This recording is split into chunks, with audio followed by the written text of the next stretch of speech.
The universe screamed, not in sound, but in the violent rupture of reality itself. A cascade of blue energy tearing through the fabric of space as two figures hurtled through the impossible. Steve Rogers felt his shield arm locked tight against the torrent. The vibranium disc humming with absorbed force as cosmic winds that shouldn't exist tried to rip him apart. Beside him, Diana of Themyscira flew with her bracers crossed, divine light flaring from her wrists as she carved a path through the dimensional storm. They'd been in worse situations. Not many, but some. The Tesseract had exploded in a Hydra facility. A mother box, apocalyptic technology Diana had been tracking, had detonated in the same microsecond, half a world away. And somehow, impossibly, the two energies had reached across the distance and found each other, creating a bridge between universes that swallowed Earth's greatest heroes whole. Then the light shattered.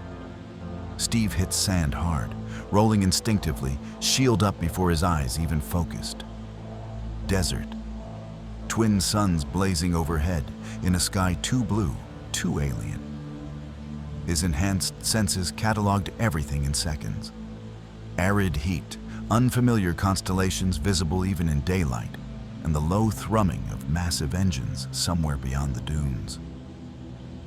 Diana landed beside him with inhuman grace, sword already drawn, scanning for threats with 3,000 years of combat experience. Her dark hair whipped in a wind that smelled of ionized air and something else. Something that made Steve's tactical mind itch with wrongness. "This isn't Earth," she said simply. "No," Steve agreed, rising to his feet. His uniform was intact, shield undamaged. Whatever that dimensional breach had been, it hadn't stripped them of equipment. Small mercies. Question is, where are we and how do we get home? The answer came in the form of screams. They moved as one, cresting the nearest dune to find a settlement below. Squat buildings of sand-colored stone, maybe 200 structures arranged in defensive clusters. And marching through the streets in perfect formation were soldiers in white armor, unlike anything Steve had ever seen. Stormtroopers, though he didn't know that name yet. What he did know was the body language of occupiers, the casual cruelty of troops who believed themselves untouchable. A family was being dragged from their home. 3 armored soldiers hauling a man with gray skin and strange facial ridges, while a woman, human looking, clutched 2 small children and begged in a language Steve's enhanced mind was already starting to parse. The soldiers carried weapons that looked like rifles, but glowed with some kind of energy cell. One of them raised his weapon toward the woman. Diana was already moving. She crossed 300 yards in seconds, a blur of bronze and crimson that left a trail of displaced sand in her wake. The stormtrooper fired, a bolt of red energy that would have vaporized the woman's chest. Diana's bracer caught it with a sound like thunder, deflecting the blast into the sand where it exploded in a shower of molten glass. Then, Wonder Woman was among them. The first trooper went down with a strike that crumpled his armor like paper. The second managed to swing his rifle before Diana's fist caught him in the chest and sent him flying 20 feet into a wall. The third tried to run. Diana's lasso snaked out, wrapping around his legs and yanking him back into her waiting grip. "Who are you?"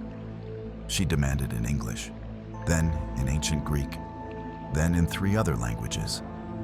The trooper babbled something incomprehensible, his helmet making his voice metallic and distorted. Steve arrived seconds later, shield on his arm, surveying the scene with military precision. More troopers were converging from 3 directions, maybe 20 of them, weapons raised. The civilians were scattering, hiding, watching from doorways with expressions Steve recognized from war-torn Europe. Hope mixed with terror. the fear that this miracle would only make their suffering worse. "Diana," he said calmly, "we've got company, and we don't know the rules here yet." "The rules," Diana replied, her voice carrying the weight of divine authority, "are that the strong do not prey on the weak. That hasn't changed, regardless of universe." The Stormtroopers opened fire. Red bolts filled the air, energy weapons, Steve's mind cataloged, some kind of plasma-based technology. He raised his shield, and the vibranium absorbed 3 direct hits without even heating up, the energy dispersing harmlessly across its surface. He'd fought Hydra's energy weapons before. These were more refined, more powerful, but the principle was the same. He threw the shield. It sang through the air in its perfect arc, striking the lead trooper's rifle and shattering it before ricocheting to the next, then the next, disarming 5 soldiers before returning to Steve's waiting hand. The troopers stared at their broken weapons in evident shock. Diana moved like poetry, written in violence. She flowed between the remaining soldiers, her speed making their return fire useless. Bracers deflected energy bolts into the sky. Her lasso wrapped around weapon barrels and yanked them from hands. She pulled her punches. These were soldiers following orders, not monsters. But each strike still sent armored figures tumbling unconscious into the sand. 30 seconds after the firefight began, 20 Imperial Stormtroopers lay groaning in the desert, their weapons destroyed or scattered. And 2 beings out of legend stood in their midst without a scratch between them. The civilians emerged slowly from hiding. The gray-skinned man Diana had saved approached cautiously, saying something in that melodic alien language. His wife followed, clutching her children, tears streaming down her face. Steve didn't need translation to understand gratitude. "We need information," he said quietly to Diana. "Where we are, what's happening here, and how we find a way home." "Agreed," Diana replied, her eyes on the horizon where more engine sounds were growing louder. "But first, I think we need to have a conversation with whoever commands these soldiers. They'll come looking for their missing troops." She was right. Steve could see it now. 3 angular ships descending from the sky, their design all hard edges and Imperial efficiency. Transport ships, carrying reinforcements. This small victory had just painted targets on their backs. But as Steve watched the grateful civilians embrace their families, as he saw the hope rekindling in eyes that had forgotten what resistance looked like, he felt something settle in his chest. They were in an alien galaxy, yes. They were alone, cut off from everything they knew. They had no idea how to get home or what forces they'd just made enemies of. But they were still Steve Rogers and Diana Prince. Still Captain America and Wonder Woman. Still symbols of something that tyranny, in any universe, couldn't extinguish. Still heroes who made a choice the moment they saw the strong preying on the weak. The transport ships were landing now, ramps dropping, more white-armored soldiers pouring out in disciplined formations. Steve raised his shield. Diana drew her sword. "Together?" she asked. "Together," Steve confirmed. If you want to see more characters enter different universes, hit that subscribe button and drop the name of a character and the universe you'd want to see them in down in the comments below. May the Force be with you. The galaxy was about to learn what it meant when Earth's greatest defenders decided to make a stand. The Imperial officer who emerged from the lead transport wore a uniform of crisp gray, his cap precisely angled, his posture radiating the confidence of someone accustomed to absolute authority. He surveyed the scene, his troops scattered and groaning in the sand, 2 unknown figures standing defiant in the center of the carnage. And his hand moved to the comlink on his belt with practiced efficiency. "All units, we have hostile unknowns. Authorization to use lethal force." Steve understood enough from the tone and body language. He'd seen officers like this before. Men who viewed violence as an administrative solution, who calculated casualties with the same detachment they'd use balancing a budget. The fact that they were in an alien galaxy didn't change human nature, or whatever passed for human nature here.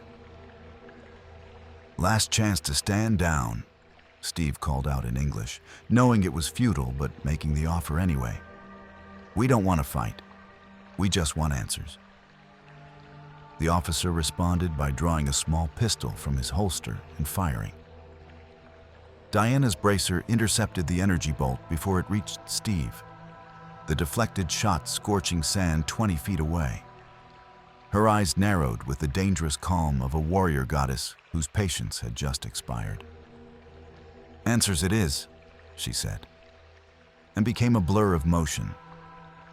She crossed the distance to the officer in a heartbeat, her hand closing around his wrist before he could fire again.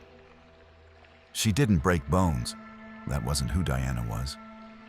But her grip was unbreakable, divine strength meeting Imperial arrogance. The golden lasso uncoiled from her hip with a thought, wrapping around the officer's torso in 3 perfect loops. The man's eyes went wide. His mouth opened to shout orders, then suddenly the words changed. "I serve the Galactic Empire. I was ordered to suppress suspected rebel sympathizers in this settlement. I don't know who you are, but you're going to be executed for assaulting Imperial personnel." Steve had seen Diana use the lasso of truth before, but it never stopped being effective. The officer was speaking against his will, compelled to honesty by Hephaestus-forged magic that transcended dimensional boundaries. "What is the Galactic Empire?"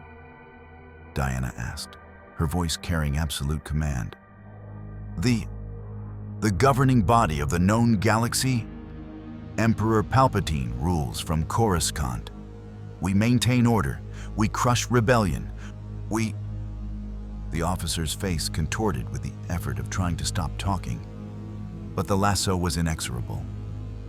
"We enforce compliance through fear and superior firepower, because the Emperor believes only absolute control can prevent chaos." Steve's jaw tightened. He'd fought fascism before. Different galaxy, same playbook. The other stormtroopers were advancing now, more cautiously. Weapons trained, but fingers hesitant on triggers after watching their comrades get dismantled. Steve counted 47 troops in various stages of formation, 3 officers, and what looked like a heavier weapons specialist setting up some kind of mounted cannon on a tripod. "Diana, we need to move," he said, shield shifting to defensive position. "One more question," Diana said to the captive officer. "Is there anyone fighting against this empire?" The officer's face twisted with contempt and something else, fear. "The Rebel Alliance, terrorists, traitors. They operate from hidden bases. They've destroyed the Death Star. They killed thousands of loyal Imperial personnel. They're led by criminals and Jedi remnants." "Jedi?" Steve interrupted, something in that word catching his attention. "Force-wielding fanatics who betrayed the Republic. The Emperor hunted them to near extinction. Only a few survive. And Lord Vader..." The officer's eyes went even wider. "Lord Vader will sense you. He'll come. He always comes when there's a disturbance in the Force. And you two are the biggest disturbance I've ever..." Diana released the lasso. The officer slumped, gasping, his secrets spilled and his authority shattered. She looked at Steve with an expression he recognized. Tactical assessment meeting moral certainty. "We're on the wrong side of this fight," she said simply. "Agreed," Steve replied. "But we need transport, information, and a way to contact these rebels before we commit to anything. We don't know the full situation yet." "I know enough," Diana countered, gesturing to the settlement behind them where civilians still cowered. Tyranny doesn't require complete information to recognize, Steve. We've both seen it before. She was right, of course. But Steve's mind was already 3 moves ahead, calculating angles and consequences. If this empire controlled an entire galaxy, if they had weapons that could destroy planets, Death Star implied something horrifying. Then rushing in without intelligence was tactical suicide. They needed allies. They needed to understand the technology here. And most critically, they needed to figure out how to get home. Because Earth had no idea what was out here in the cosmos. No idea that empires spanning galaxies were possible. If Steve and Diana could return with proof, with technology, with knowledge of what humanity might face in the future, the mounted cannon fired. The energy bolt was massive, a concentrated beam of plasma that would have vaporized a building. Steve's shield came up on instinct, and the vibranium did what vibranium did best. It absorbed kinetic energy and dispersed it. The beam struck the shield and scattered into a dozen smaller bolts that exploded harmlessly around them. Then Steve was moving, shield first, using the weapon both as protection and battering ram.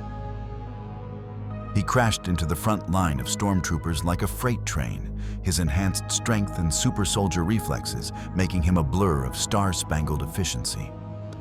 A shield bash to one trooper's chest plate, a leg sweep that dropped 3 more, a thrown shield that disarmed 5 soldiers before rebounding perfectly back to his hand. He wasn't trying to kill. Steve Rogers didn't kill when he had other options, but he was absolutely trying to make a statement. You don't know what you're dealing with. Diana fought beside him like a goddess of war from ancient myth, because that's exactly what she was. Her sword remained sheathed. These soldiers didn't deserve death. But her fists, her speed, her sheer physical dominance made weapons unnecessary. She moved through the Imperial formation like a dancer through statues. Each movement precise and devastating. A stormtrooper would fire, she'd deflect with a bracer, close the distance, and render them unconscious with a carefully measured strike. They'd trained together before, during that crisis with Steppenwolf and the mother boxes. They knew each other's rhythms, covered each other's angles. Steve would throw his shield to create an opening. Diana would exploit it. Diana would draw fire. Steve would flank and disable. 90 seconds after the second engagement began, 47 Imperial stormtroopers and 3 officers lay unconscious in the desert sand. The mounted cannon was a smoking ruin, courtesy of Diana's fist. Not a single civilian casualty, not a single enemy death. Steve caught his breath. The super soldier serum meant he could fight for hours. But even he respected the value of tactical pauses and looked at Diana. She wasn't even winded. Amazonian physiology made marathon combat look effortless. "We need to leave," he said, surveying the horizon. "More will come, bigger guns, heavier troops. Maybe this Lord Vader the officer mentioned. We're effective, but we don't know the capabilities here yet." Diana nodded, then turned to the settlement where the gray-skinned man and his family were approaching again, this time with a dozen other civilians in tow. The man spoke in that melodic language, gesturing emphatically at the sky, then at Steve and Diana, then pressed his palm to his chest in what was clearly a gesture of respect.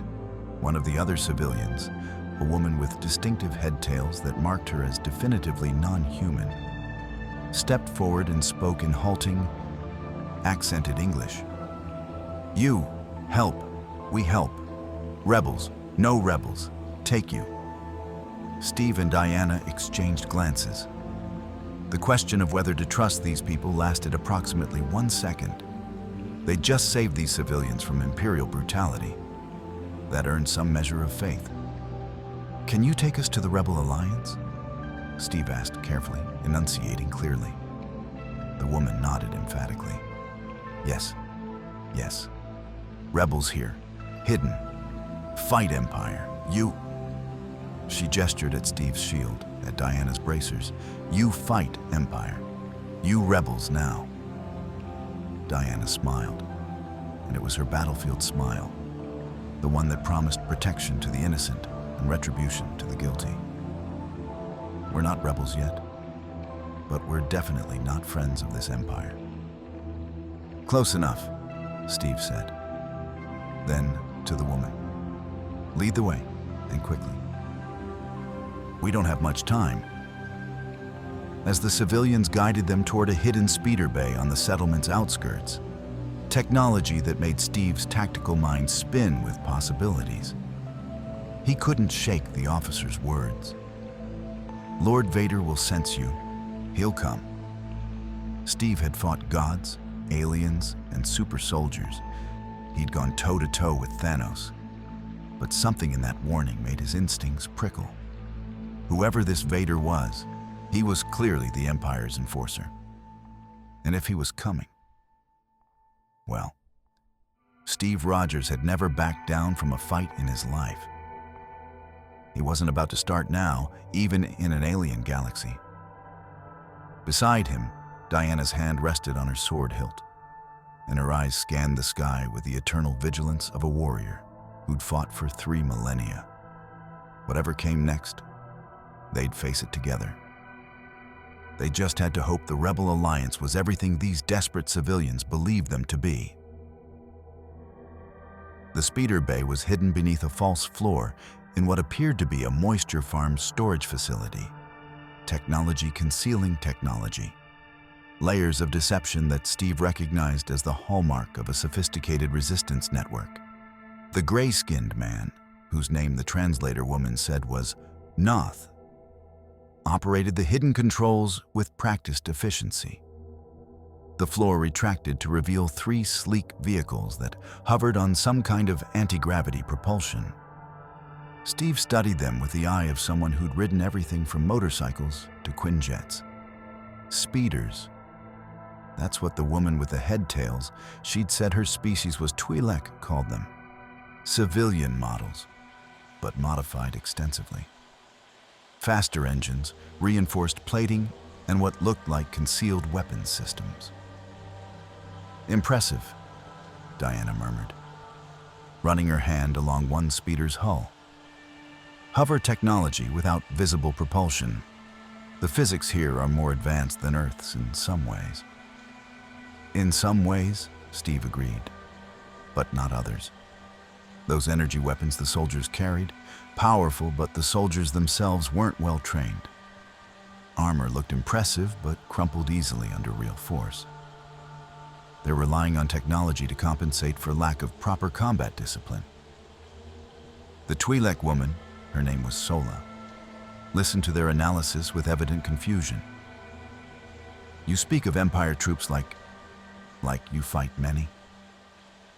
Where we come from, Steve said carefully, we've fought enemies with advanced technology before. Aliens, rogue artificial intelligences, enhanced humans. This isn't our first time being outgunned. But you not outgunned, Sola said, gesturing at the unconscious stormtroopers still scattered across the settlement above. You destroy them. Easy. Diana shook her head gently. We disabled them. There's a difference. We don't kill when we have other options.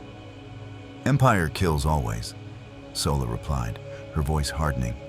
No mercy, no options. You different. You like Jedi stories, old stories.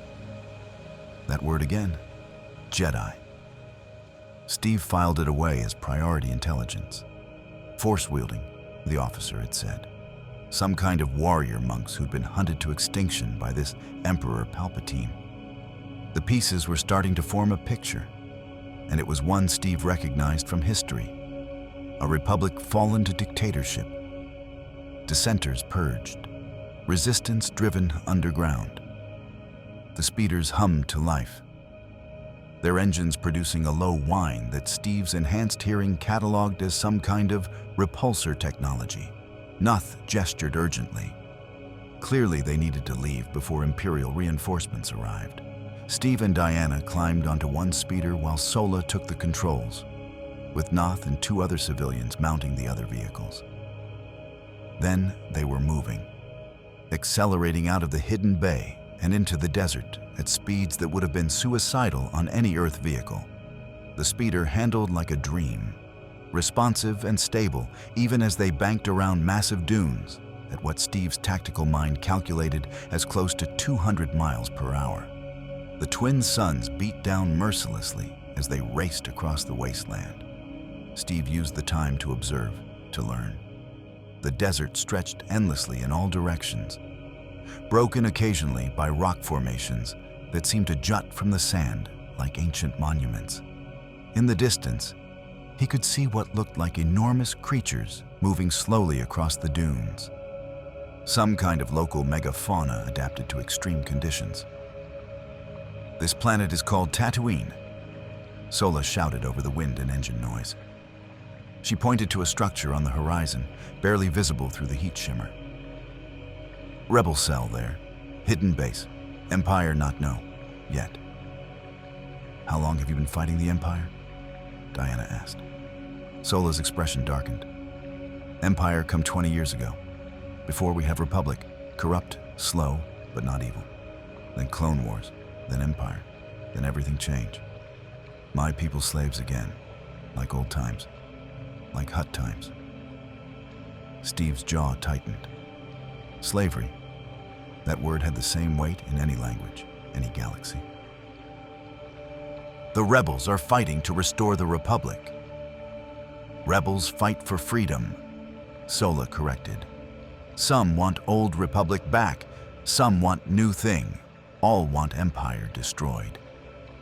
They crested a massive dune and Steve saw their destination. A canyon system carved into the desert floor, its entrance nearly invisible unless you knew where to look. Natural camouflage enhanced by what appeared to be some kind of holographic concealment. The rock face shimmered slightly, suggesting technology at work. The speeders dove into the canyon, and suddenly they were in shadow. The twin suns blocked by towering stone walls. The temperature dropped 20 degrees instantly. The canyon twisted and turned, a natural maze that would confuse any aerial pursuit. Then Sola brought the speeder to a halt before what looked like solid rock. She spoke a rapid phrase in that melodic language. The rock shimmered and disappeared. Pure hologram. Behind it was a reinforced door that opened with a pneumatic hiss, revealing a figure silhouetted against interior lighting.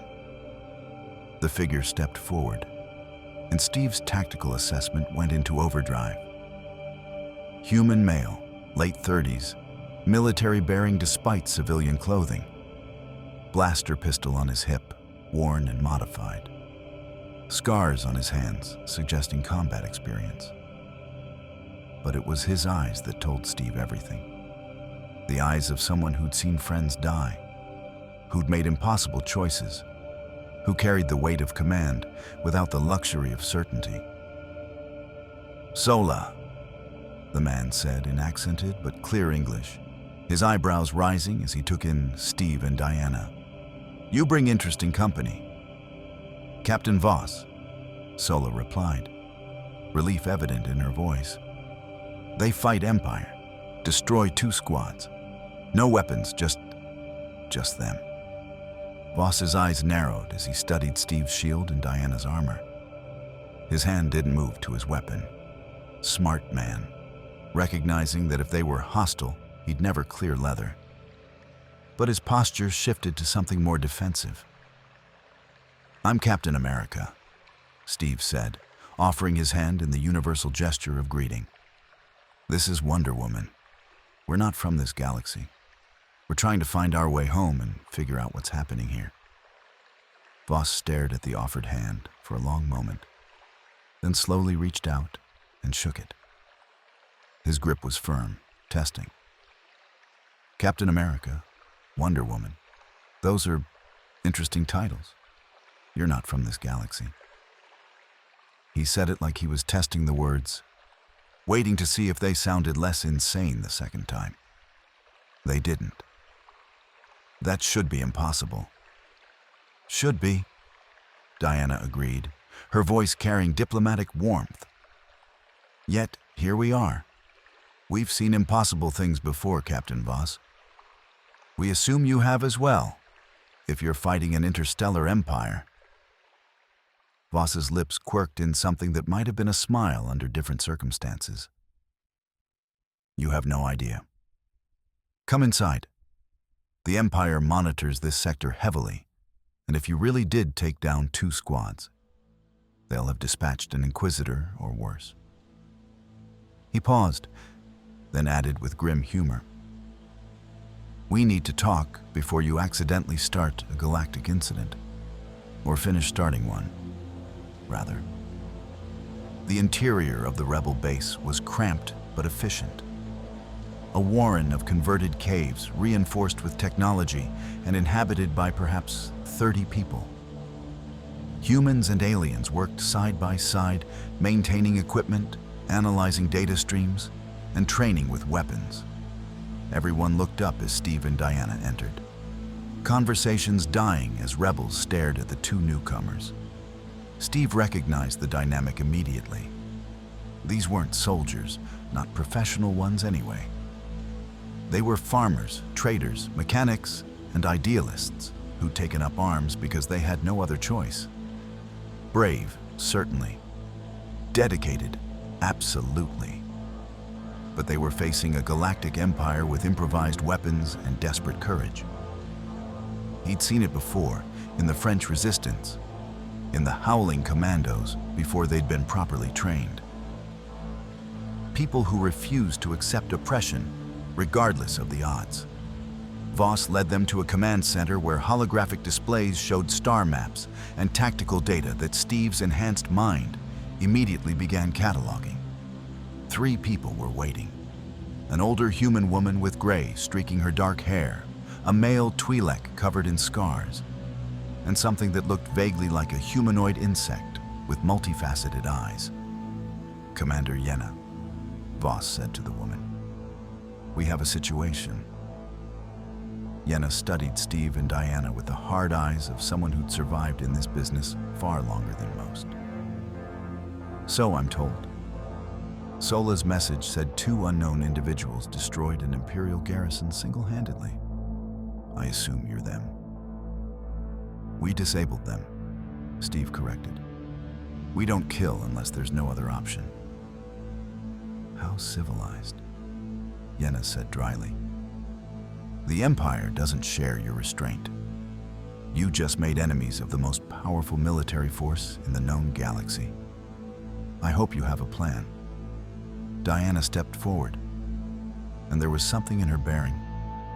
The confidence of a warrior princess, the authority of someone who'd stood before councils and commanded armies, that made even the hardened rebel commander pause. We plan to go home, Diana said simply. We were pulled into your galaxy by accident.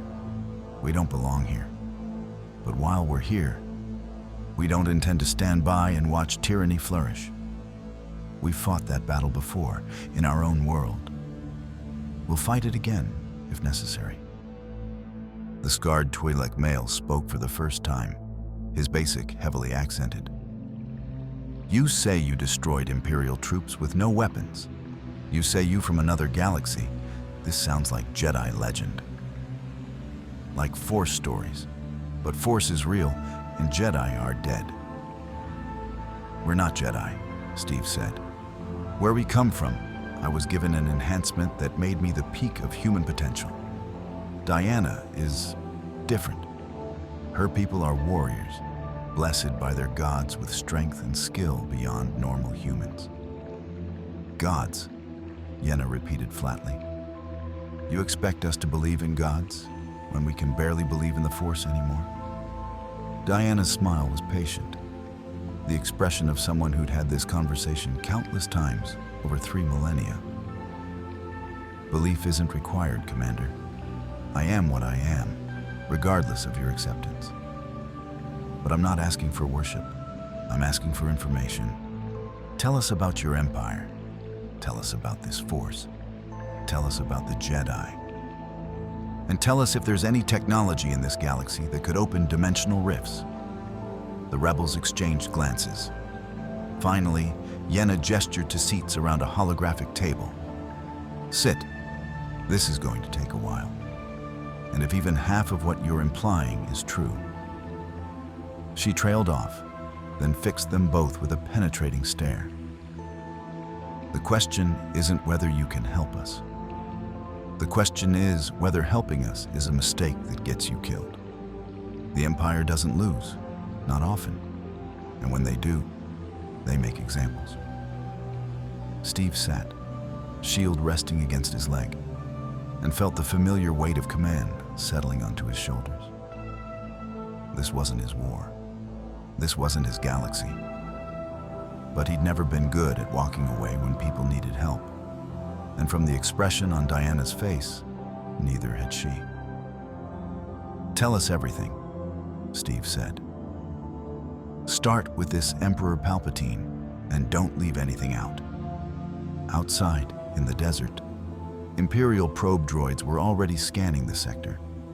And far away, on a massive star destroyer cutting through the void of space, a figure clad in black armor stood before a viewport, feeling something unprecedented in the Force. A disturbance. Two disturbances. Bright, powerful, and utterly alien to the natural order of the galaxy. Darth Vader's breathing echoed in the darkness, and his gloved hands clenched into fists. New prey had arrived. Commander Yenna's briefing took 3 hours, and every word made Steve's tactical mind work harder. The Galactic Empire controlled thousands of systems, millions of worlds, trillions of sentient beings living under authoritarian rule enforced by a military machine so vast it made any Earth conflict look like a street brawl. Star destroyers, warships a mile long, each carrying thousands of troops and enough firepower to reduce a planet's surface to slag. The Death Star, destroyed by the rebellion years ago but reportedly being rebuilt. A moon-sized battle station capable of destroying entire planets with a single shot. And at the center of it all, Emperor Palpatine. Once a senator, then a chancellor, now a self-declared emperor who'd manipulated a galactic war to seize absolute power. The Jedi Order, guardians of peace for 1,000 generations, had been betrayed and slaughtered in a single night. Clone soldiers, artificial humans bred for combat, had turned on their Jedi generals on Palpatine's command. Order 66, Yenna said, her voice heavy with old grief. Every Jedi temple burned, every Force-sensitive child hunted. Only a handful escaped, and those who did are being tracked by Inquisitors, dark side Force users who serve the Emperor and Lord Vader. Diana's hand tightened on her sword hilt. This Emperor orchestrated genocide of an entire order of peacekeepers to consolidate power. That alone makes him our enemy. Glad you feel that way. The scarred Twi'lek, his name was Gorak, said with bitter amusement. Because after what you did to 2 Imperial squads, you're already on their kill list. Might as well embrace it. Steve studied the holographic star map, his strategic mind working through the problem. You said the rebellion destroyed the first Death Star. That's a significant victory. What's your current strategic position? Yenna pulled up tactical displays showing rebel bases scattered across the outer rim, supply lines, and known Imperial positions. We're stronger than we were, but still massively outnumbered. The Battle of Yavin proved we could hurt them, but the Empire's response has been brutal. Systems suspected of harboring rebels have been subjugated. Lord Vader himself leads the hunt for our main fleet. Lord Vader? Steve said. Tell me about him. The Imperial officer we interrogated seemed terrified of him. The room went quiet. Finally, Yenna spoke. Darth Vader is the Emperor's enforcer, a Sith Lord. He wields the Force like a weapon, can kill with a thought, and has personally destroyed entire rebel cells. He's fought the last surviving Jedi and won. He commands the Death Squadron, a fleet of Star Destroyers dedicated to hunting us. If Vader takes an interest in you. She trailed off meaningfully. Diana met Steve's eyes, and he saw his own assessment reflected there. Vader was the priority threat. The Emperor might rule from his throne, but Vader was the sword that cut down resistance. If they were going to operate in this galaxy, and more importantly, if they were going to acquire the technology they needed to return home, Vader was the obstacle they'd have to overcome. This Force, Diana said, changing subjects. Explain it. Is it like magic? The insectoid being, a Gand named Ural, spoke for the first time. His voice clicking and whistling through a translation device. The Force is energy field created by all living things. It surrounds, penetrates, binds galaxy together. Jedi use light side, peace, knowledge, serenity. Scythe use dark side, passion, strength, power. Both can do impossible things, move objects, see future, influence minds. Steve frowned. That sounds like psychic abilities, not magic. Biological enhancement of neural pathways allowing manipulation of energy fields? Ural's multifaceted eyes somehow managed to convey surprise.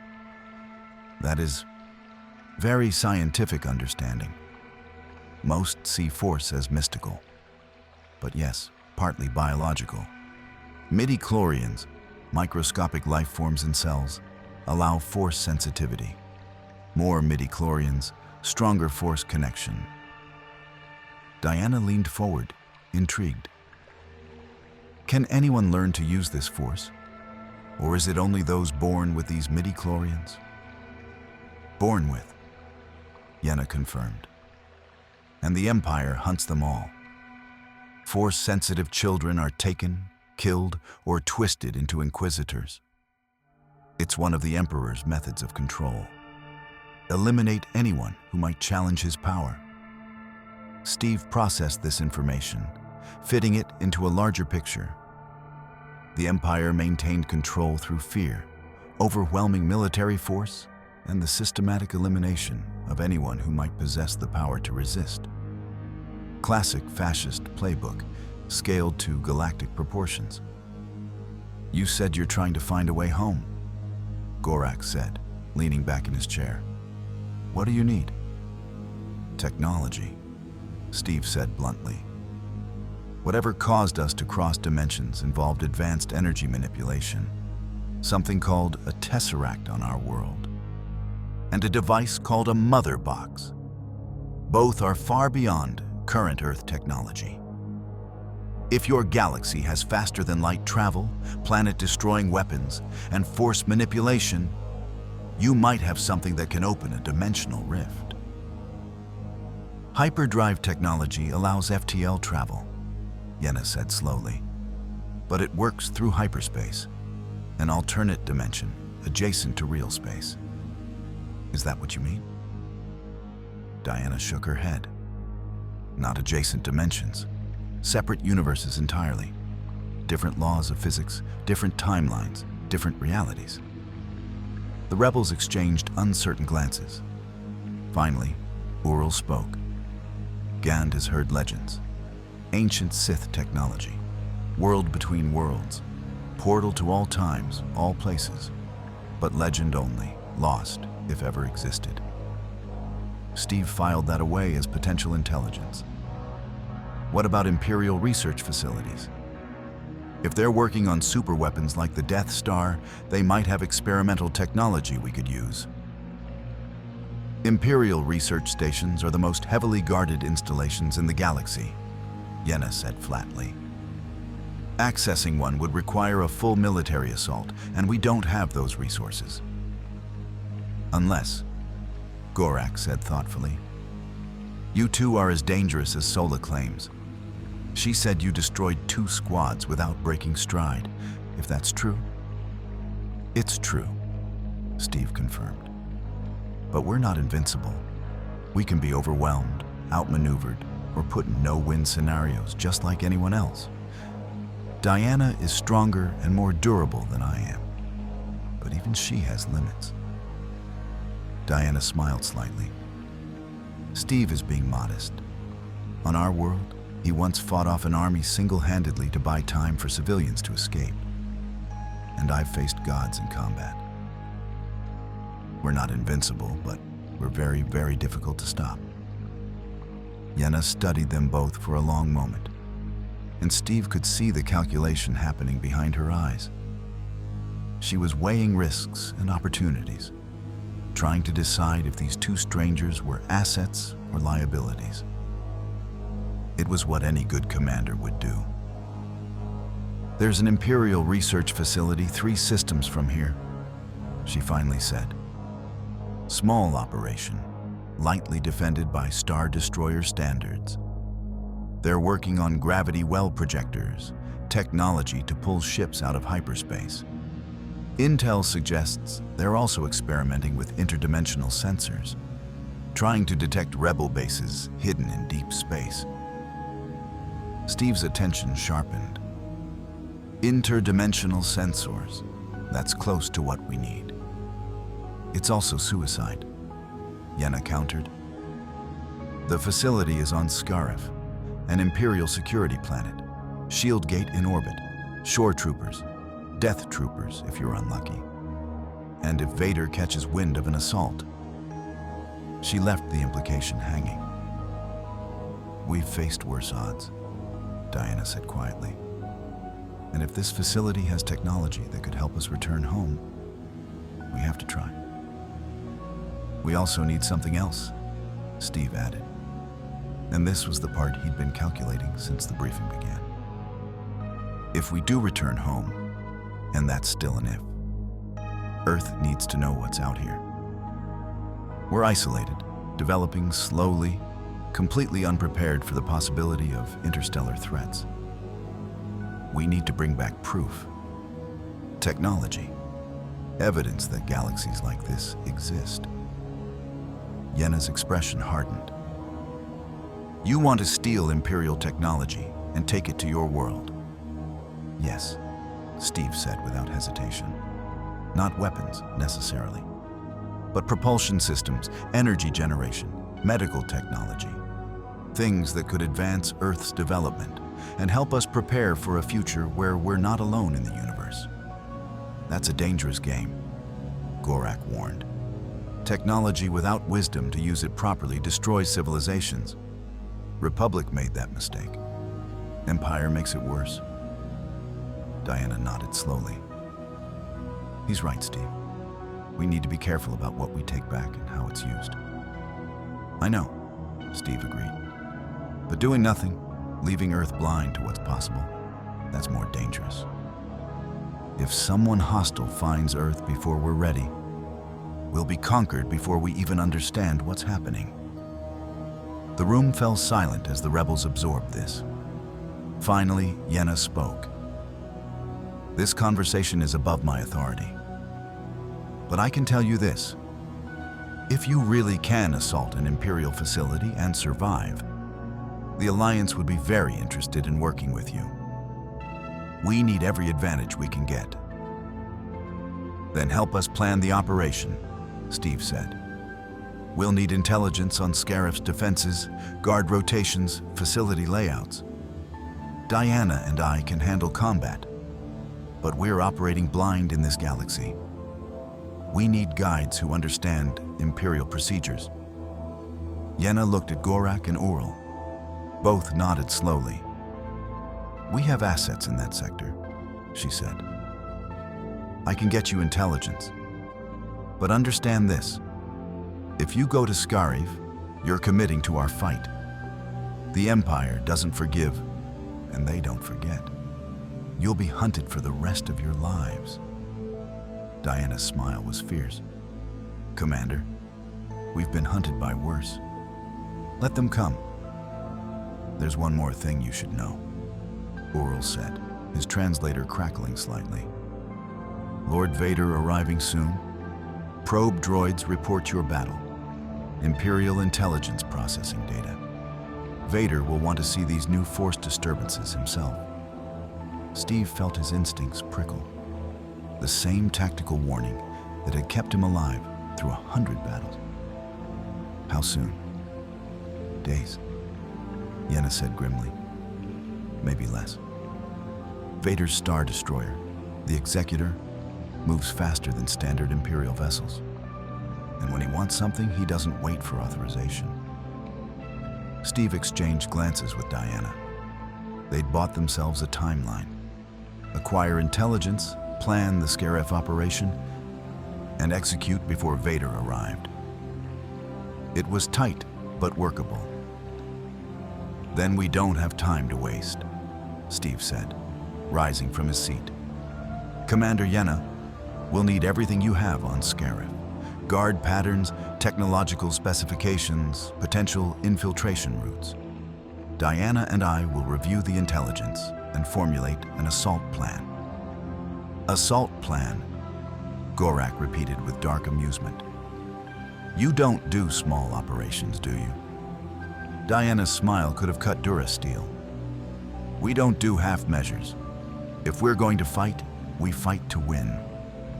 As the rebels dispersed to gather intelligence and prepare equipment, Steve found himself at the holographic star map, staring at the vast expanse of Imperial-controlled space.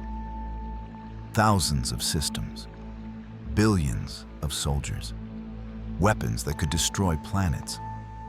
And somewhere out there, a dark-armored figure who wielded power beyond physical strength, who could kill with a thought, who was even now turning his attention toward two anomalies that had appeared in his galaxy. Diana stood beside him, her presence solid and reassuring. We've faced impossible odds before. We have, Steve agreed. But this time, we're not just fighting for survival. We're fighting to get home and to bring back knowledge that could change Earth's future. Then we'd better not fail, Diana said simply. Outside the base, desert winds howled across the Tatooine's dunes. And far above, in the cold void of space, a massive triangular shape dropped out of hyperspace. A star destroyer that dwarfed anything in Earth's fictional imaginings.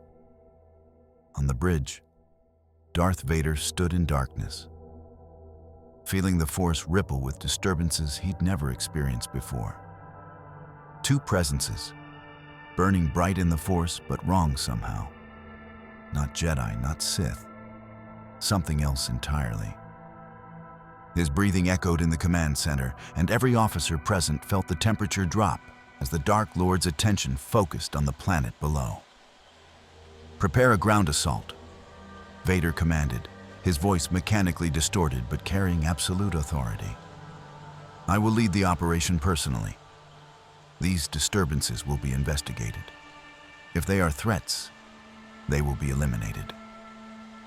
The rebel base went on high alert 16 hours after Steve and Diana's arrival.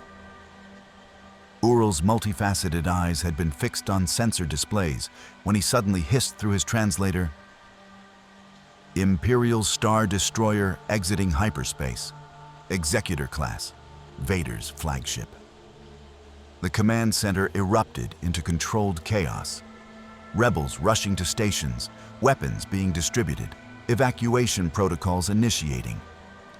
Steve watched the organized panic with professional assessment. These people had drilled for this scenario countless times. They knew exactly how fragile their existence was. Yenna's face was grim as she pulled up the sensor data. He's here, Vader himself. 12 hours ahead of our worst-case projection. How did he find us so fast? Gorak demanded, already checking his blaster's charge. He didn't find the base, Diana said quietly, her eyes on the holographic display showing the massive Star Destroyer in orbit. He found us. This force you described. We must be visible to him somehow, like beacons. Steve's tactical mind was already running scenarios. Can you evacuate in time? We have emergency protocols, Yenna confirmed. Scatter the cell, reconvene at a secondary location. But Vader will deploy ground forces, Stormtroopers, AT-AT walkers, possibly an Inquisitor, if he's determined to investigate personally. She trailed off, the implications clear. Then he'll investigate us, not you, Steve said firmly. Diana and I will draw him away from the base. Lead him into the desert. Give your people time to escape. That's suicide, Gorak said flatly. You don't understand what Vader is. He's killed Jedi Masters, warriors who've trained their entire lives in the Force. You're skilled fighters, but against a Sith Lord. We've fought gods before, Diana interrupted, her hand on her sword hilt. We've faced beings who could level cities, who wielded cosmic power. This Vader may be dangerous, but he's not invincible. Nothing is. Steve studied the Star Destroyer on the display, calculating distances and timing. How long until he deploys ground forces? Minutes, Oro replied. Already detecting multiple troop transports launching. 20, 30 ships, maybe 800 troops, and something else. His translator clicked with what might have been alarm. Reading unique signature, single craft, Lambda-class shuttle with enhanced shielding. That's Vader's personal transport. The room went silent. Even the most hardened rebels looked shaken. Steve understood the psychology instantly. Vader wasn't just a military threat. He was a symbol of Imperial power, a figure who destroyed so many resistance cells that his mere presence induced paralysis. But Steve Rogers had faced the Red Skull. He'd fought Hydra when they seemed unstoppable. He'd stood against Thanos. Symbols only had the power you gave them. Then we don't have time for debate, Steve said, picking up his shield. Commander Yenna, execute your evacuation. Diana and I are going out there.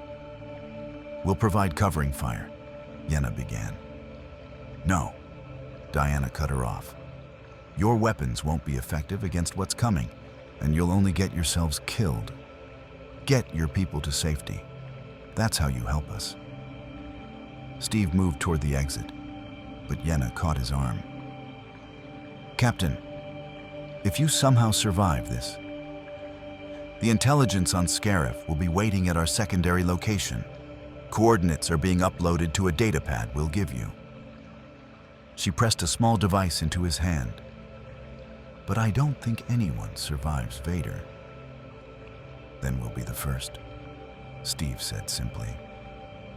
5 minutes later, Steve and Diana stood in the desert outside the canyon, watching Imperial troop transports descend from the sky like metal locusts. The twin suns were setting, painting the sand in shades of orange and crimson. It would have been beautiful under other circumstances. There, Diana said, pointing to a sleek black shuttle breaking away from the formation, flanked by TIE fighters whose distinctive scream cut through the desert air. Steve's enhanced vision tracked the shuttle's descent. It was landing deliberately away from the main force. Vader wanted isolation for this confrontation. Smart. Minimize witnesses and collateral damage while he assessed these anomalies personally. We need to make this convincing, Steve said, adjusting his shield's grip. Draw him far enough from the base that the rebels can escape, but not so far that we lose tactical options. Agreed, Diana replied. But Steve, be careful. I've felt the presence of gods and monsters. Whatever this Vader is, he's not normal. There's something wrong about his energy. Something dark and consuming. Steve nodded. He'd felt it too, in a way. that instinctual warning that came from a century of combat experience. Vader wasn't just dangerous because of his power. He was dangerous because he'd embraced something fundamentally corrupting. The Lambda shuttle touched down 200 yards away, its landing ramp extending with mechanical precision. For a long moment, nothing emerged. Then, a figure appeared in the doorway, backlit by the shuttle's interior lighting. Darth Vader was 7 feet of black armor and mechanical breathing. His helmet was a mask of death. His cape billowed despite the still air, and every step he took seemed to make reality itself recoil. The Force surrounded him like a visible aura to anyone sensitive enough to perceive it. Roiling darkness shot through with anger, pain, and absolute certainty. He stopped 50 feet away, and when he spoke, his voice was a mechanical rumble that somehow carried perfect clarity. You are the disturbances I sensed, not Jedi, not Sith, not of this galaxy. It wasn't a question. Explain your presence, or die. Steve stepped forward, shield raised but not aggressively. We're called Captain America and Wonder Woman. We're from another universe, Earth. We didn't choose to come here, but we won't stand by and watch innocents brutalized by your empire. Vader's helmet tilted slightly, studying them. Steve could feel the weight of that gaze, could sense something invasive brushing against his mind, like invisible fingers trying to peel back his thoughts. Then Diana's bracers flashed with golden light, and Vader's head snapped toward her. You resist. Interesting. Your connection to this Force is negligible, yet you possess strength beyond normal beings. And you... He turned back to Steve. Your mind is fortified, disciplined, the mind of a soldier who has resisted interrogation before. Get out of my head, Steve said evenly, or we're going to have a problem. We already have a problem, Vader replied. You have interfered with Imperial operations, assaulted Imperial personnel, and now you stand before me making demands. His gloved hand rose slightly. Your ignorance of this galaxy's power hierarchy is unfortunate. Steve felt something grip his throat, invisible pressure cutting off his air. His hands went to his neck instinctively, but there was nothing physical to fight. The Force. Vader was using the Force to choke him from 20 feet away. Then Diana moved. She crossed the distance in a blur, her fist connecting with Vader's chest plate with the sound of a thunderclap. The Sith Lord flew backward 15 feet, his Force choke breaking instantly as he crashed into the sand. His TIE fighter escorts opened fire immediately, and Diana's bracers came up, deflecting laser bolts with casual precision. Vader rose smoothly, and Steve could swear he felt surprise radiating from the dark figure. Impressive. Few possess the speed to touch me. His hand extended, and his lightsaber flew from his belt into his grip. The blade ignited with a snap hiss, burning crimson and humming with barely contained power.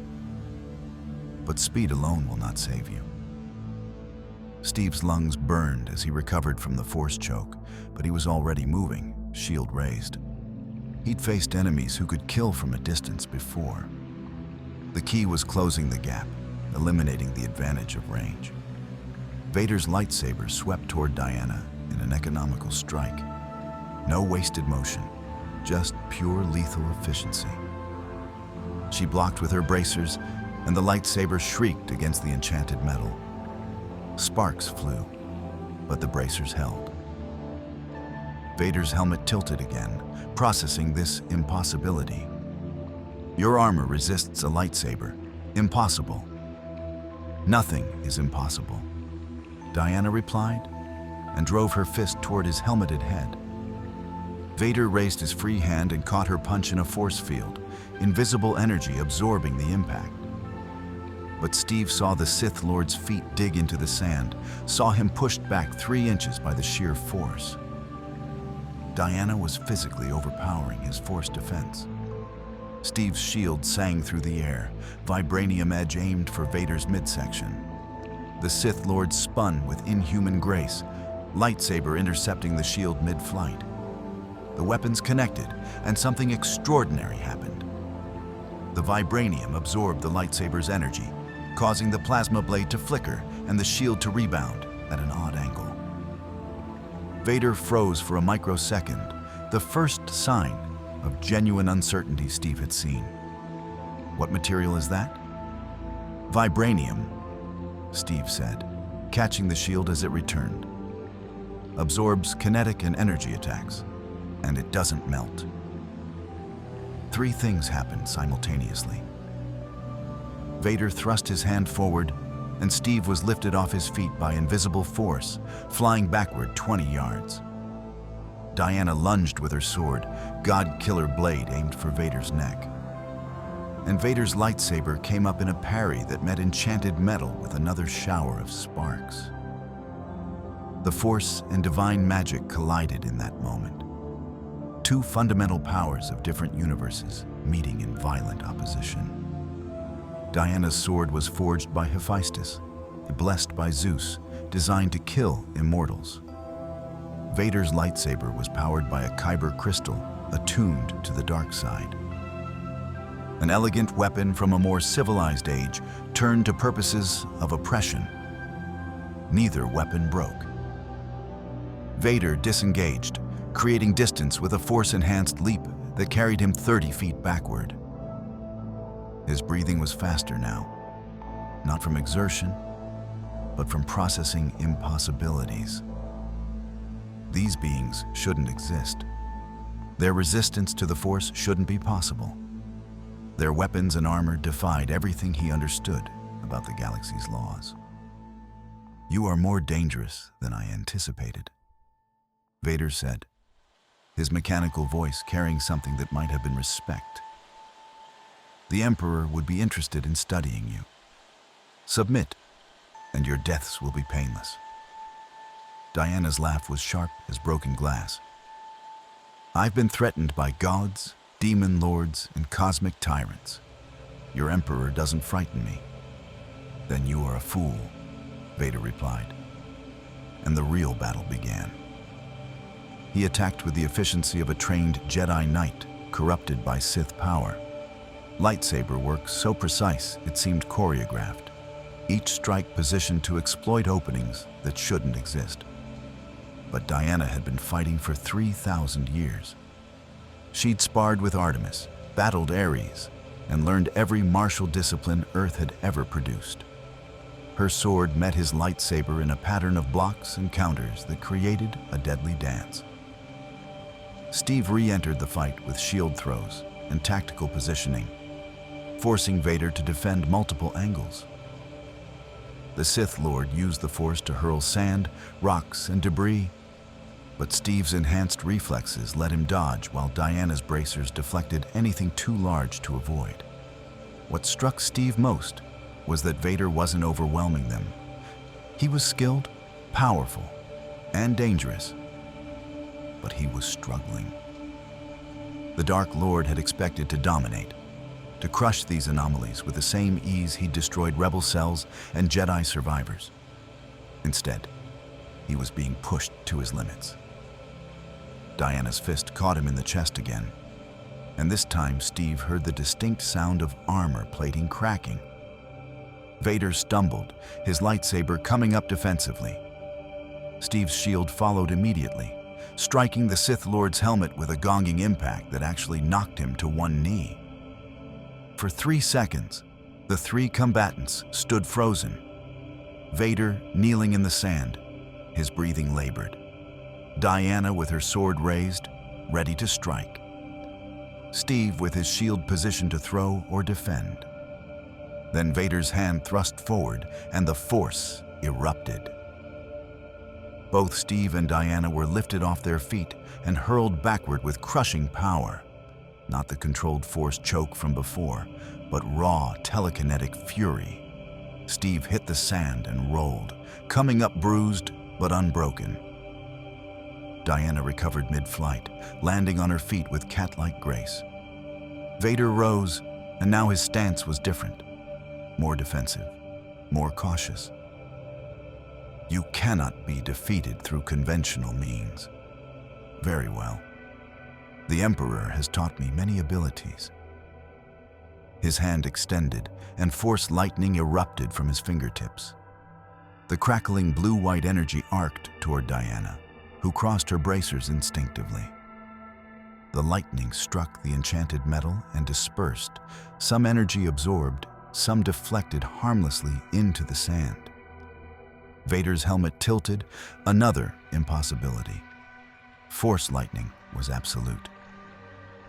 Nothing resisted it without the Force. Except, apparently, divine Amazonian armor. Steve threw his shield, and Vader had to abort his lightning attack to deflect with his lightsaber. The moment of distraction was all Diana needed. She closed the distance in a single bound, her speed making her nearly invisible, and her fist struck Vader's already cracked chest plate. The armor shattered. Beneath it, Steve glimpsed something horrifying. Burned flesh, cybernetic implants, and a body more machine than man. Vader's breathing became ragged, his internal systems compromised. He fell to one knee again, and for the first time, Steve heard pain in that mechanical voice. Impossible. You should not exist. Diana stood over him, sword raised but not striking. Yield. We don't want to kill you, but we will if you force our hand. Vader's hand rose weakly, and Steve tensed, expecting another Force attack. But instead, the Sith Lord did something unexpected. He triggered a communication device in his damaged armor. All units, fall back. Tactical retreat. Target area for orbital bombardment. Steve's blood ran cold. Diana. I heard, she said grimly. He's calling down fire from orbit rather than admit defeat. Above them, the Star Destroyer's weapons began glowing. Turbo laser batteries that could reduce mountains to vapor were charging, preparing to turn this entire sector of desert into molten glass. The rebel base was far enough away to survive, but Steve and Diana were at ground zero. You will die, Vader rasped. If I cannot capture you, the Emperor cannot have you.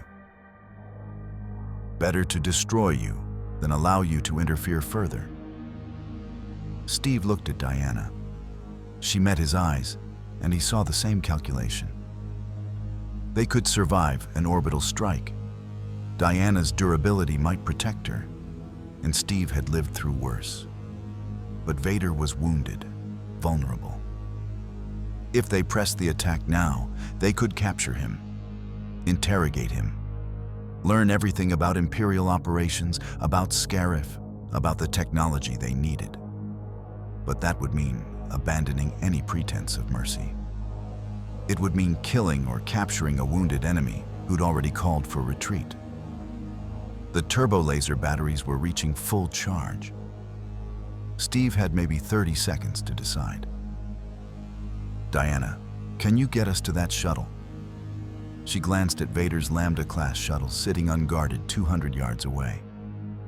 Yes, but he'll call his troops to intercept. Let him. We're leaving. With him. Vader's helmet snapped toward Steve. You dare? I dare, Steve said flatly. You wanted to study us. Let's reverse that arrangement. Diana moved with divine speed, her lasso uncoiling from her hip and wrapping around Vader's torso before he could react. The lasso of truth bound the Sith Lord, its golden glow contrasting sharply with his black armor. He struggled, but enchanted rope forged by Hephaestus didn't break for mortals. And whatever Vader was, he wasn't a god. You cannot, Vader gasped, the lasso compelling honesty even as he fought it. Diana, move, Steve shouted. She grabbed Vader's bound form and launched into the air, her flight carrying all three of them toward the shuttle in a trajectory that would have been impossible for normal humans. Steve held tight to her arm, shield protecting them from incoming blaster fire from the few Stormtroopers near the shuttle. The turbo laser barrage fired. Steve glanced back and saw the desert where they'd stood erupt in pillars of superheated plasma, turning sand to glass and air to fire. The shockwave hit them mid-flight, but Diana's strength kept them stable. They crashed into the shuttle's entry ramp with bone-jarring impact. "Get us airborne," Steve ordered, racing to the cockpit. He'd never flown alien spacecraft before, but the principles had to be similar to Quinjet's. Throttle, attitude controls, weapon systems. The shuttle lurched as Diana threw Vader into a holding area and joined Steve in the cockpit. "I'll handle it. I've flown Themysciran aircraft. The principles should translate." Her hands moved over the controls with confident precision, and the shuttle lifted off, its engines screaming. TIE fighters immediately gave chase, laser fire pinging off the shields. Diana pushed the throttle forward, and the shuttle accelerated into the atmosphere. Behind them, Vader's voice echoed from the holding area, strained and furious, but bound by the lasso's truth-compelling magic. "This is treason. You have assaulted a Dark Lord of the Sith. You have stolen Imperial property. The Emperor will hunt you across the galaxy. There is nowhere you can hide. No sanctuary the Empire cannot reach." Steve moved back to where Vader lay bound in golden rope, his damaged armor sparking. "Then it's a good thing we're not planning to hide. Tell me about Scarif. Tell me about Imperial research into dimensional technology." Vader's helmet turned toward him, and Steve could feel the hatred radiating from the fallen Jedi, even through all that metal and machinery. But the lasso forced the words out. "Scarif is a secure facility. Shield Gate protects orbital approach. Shore troopers and death troopers guard the Citadel. Research into hyperspace anomalies. Interdimensional sensors. Attempting to detect rebel bases in other dimensions. How do we access the facility? You cannot. Security codes change hourly. Biometric scans required. Imperial clearance." Vader's breathing hitched, his damaged systems failing. "I will tell you nothing more. I will die first." Diana glanced back from the pilot's seat. "Steve, we have a problem. His life support is failing. The damage to his armor, we may have killed him without meaning to." Steve felt his stomach drop. He'd never wanted this. Capturing an enemy commander was one thing. Letting him die from wounds inflicted in fair combat was something else. But Vader's breathing was weakening, his mechanical respirator sputtering. "Can we fix it?" Steve demanded. "Not with what we have here," Diana replied. "He needs medical facilities, advanced technology. We could take him to the rebels." "No," Vader rasped, his voice barely audible. "I will not be prisoner of the Rebel Alliance. I would rather die." Steve knelt beside the fallen Sith Lord, looking into that black mask and seeing not a monster but a man, broken, corrupted, and dying. "Who are you? Under that armor? Who were you before you became Vader?" The lasso forced the truth, and for just a moment, Vader's resistance crumbled. "I was Anakin Skywalker, Jedi Knight. I killed them all. My brothers, my friends. For power, for her. And I lost everything." Then his breathing stopped. The cockpit alarms screamed as the shuttle's sensors detected the Star Destroyer changing course, giving pursuit. Diana pulled them into evasive maneuvers as TIE fighters swarmed. But Steve couldn't look away from Vader's motionless form. They'd captured Darth Vader. And in doing so, they might have just started a war that would consume the entire galaxy. The shuttle's medical scanner confirmed what Steve already feared. Darth Vader was alive, but barely. His cybernetic life support systems were failing, cascading errors spreading through the machinery that kept his ravaged body functional. They had minutes, maybe less, before irreversible damage occurred. "Diana, how's our pursuit situation?" Steve called toward the cockpit. "Deteriorating rapidly," she replied, throwing the shuttle into a hard turn that would have killed any normal pilot. "The Star Destroyer is matching our course, and we have 12 TIE fighters on our tail. This shuttle has defensive capabilities, but we can't fight off a sustained assault." Steve's tactical mind raced through options. They just captured the Empire's second most powerful figure, an act that would make them the most wanted individuals in the galaxy. The rebels couldn't protect them. Hiding was impossible, and Vader was dying. There was only one logical move. "Set course for the rebel secondary location," Steve ordered. "Maximum speed. We need their medical facilities, and we need them now." "Steve, they won't help him," Diana protested. "Vader has killed thousands of rebels.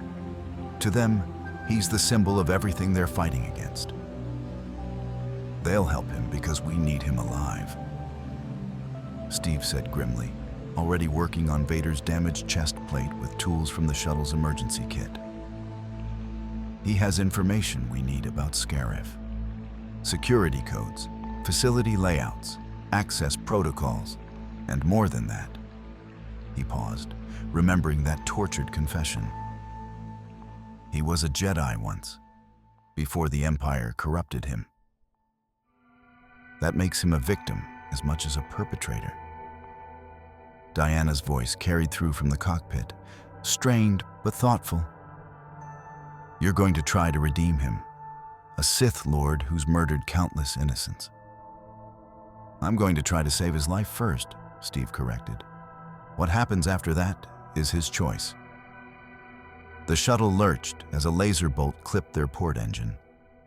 Diana cursed in ancient Greek, something about the parentage of TIE fighter pilots, and pushed the shuttle into a spiraling dive that shook off 3 pursuers. But more were coming, vectoring in from multiple angles. Steve returned his attention to Vader's life support. The armor was incredibly sophisticated, a maze of cybernetic interfaces and medical systems that constantly monitored and maintained what was left of Anakin Skywalker.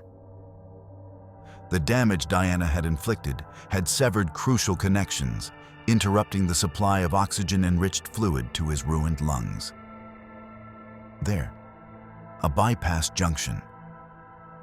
If Steve could reroute the power flow, redirect the support systems through a secondary pathway. His enhanced dexterity and tactical problem-solving came together.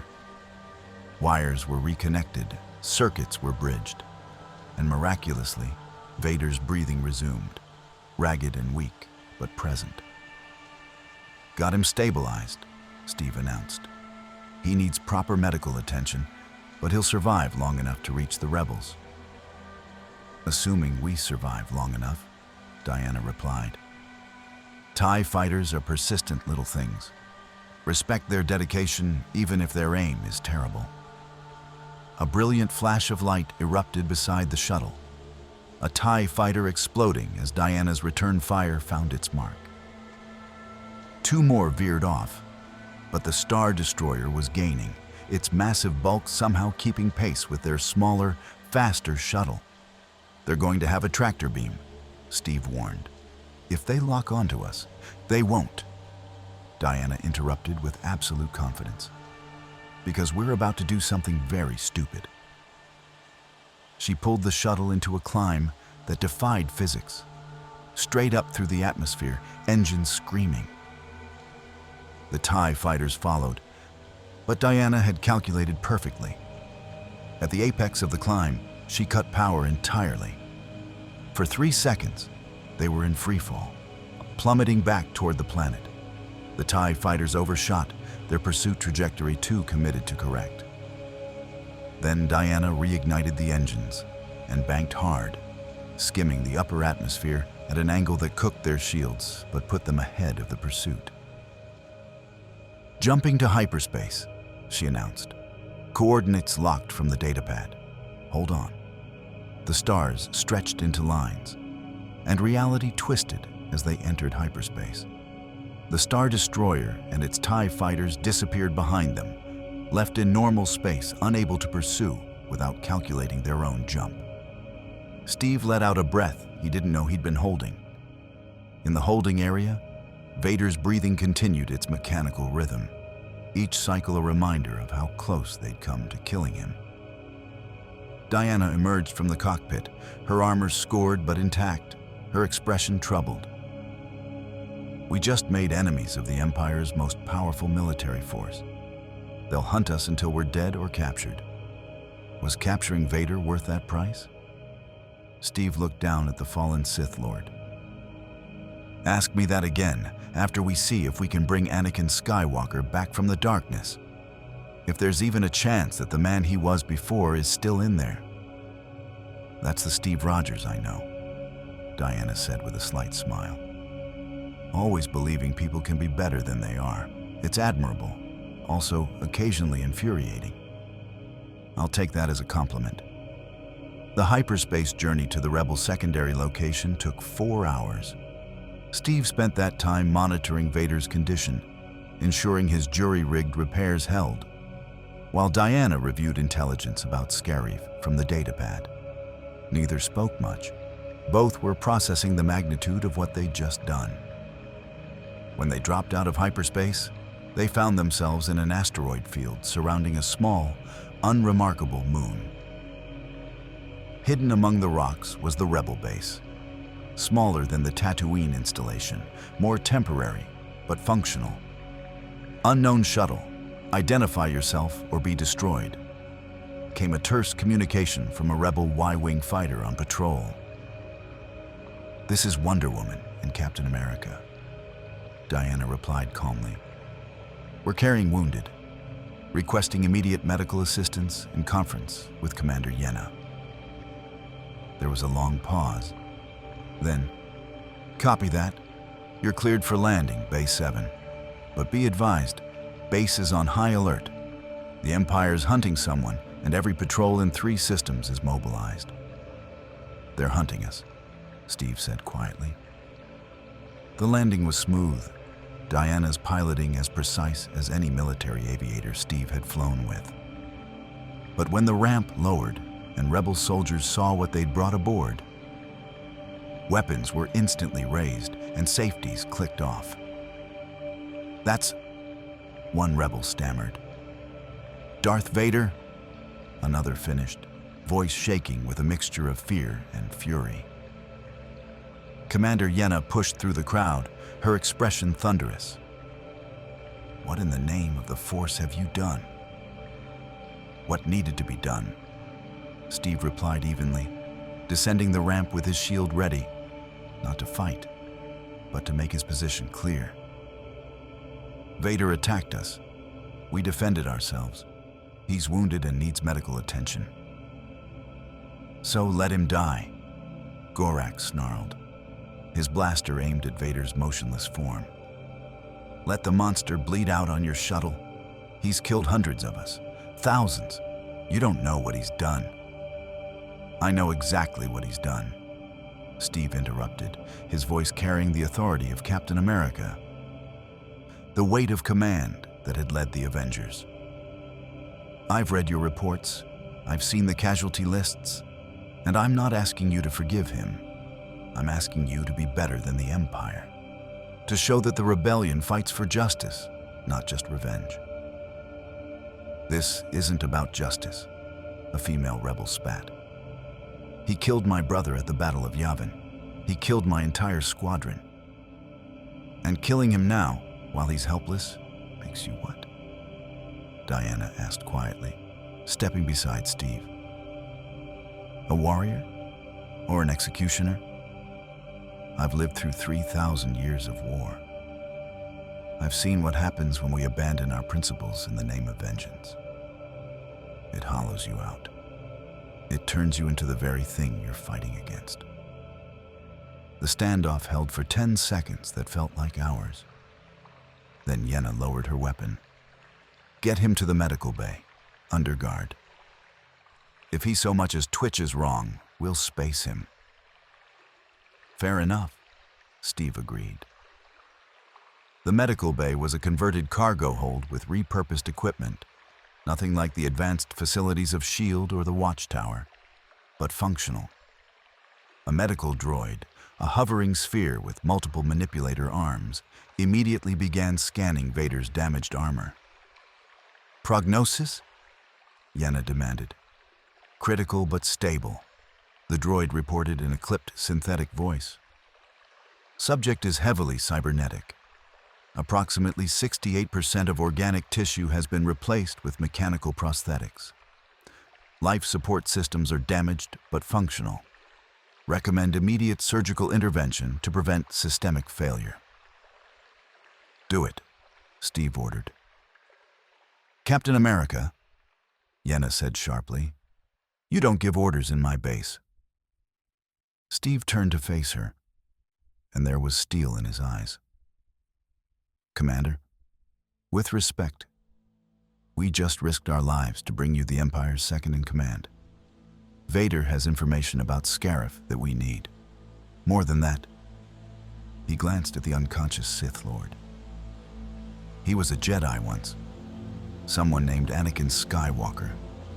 The Empire didn't create him. They corrupted him. If there's any chance of bringing that person back, of turning one of their greatest weapons against them, it's worth the risk. Yenna stared at him for a long moment. Finally, you're either the bravest or most foolish man I've ever met. Maybe both. She turned to the medical droid. Stabilize him, keep him sedated, and triple the security in this bay. As the droid worked, Steve and Diana were escorted to a debriefing room where Ural and several other rebel intelligence officers waited. The holographic projector showed real-time feeds of Imperial fleet movements across a dozen systems, all searching for the stolen shuttle and its occupants. You've created galactic incident, Ural said through his translator. Empire mobilizing forces at unprecedented scale. Emperor himself issued warrant for your capture. Reward posted. 10 million credits alive. Half that dead. Congratulations, Gorak said dryly, entering the room. You're officially the most wanted beings in the galaxy.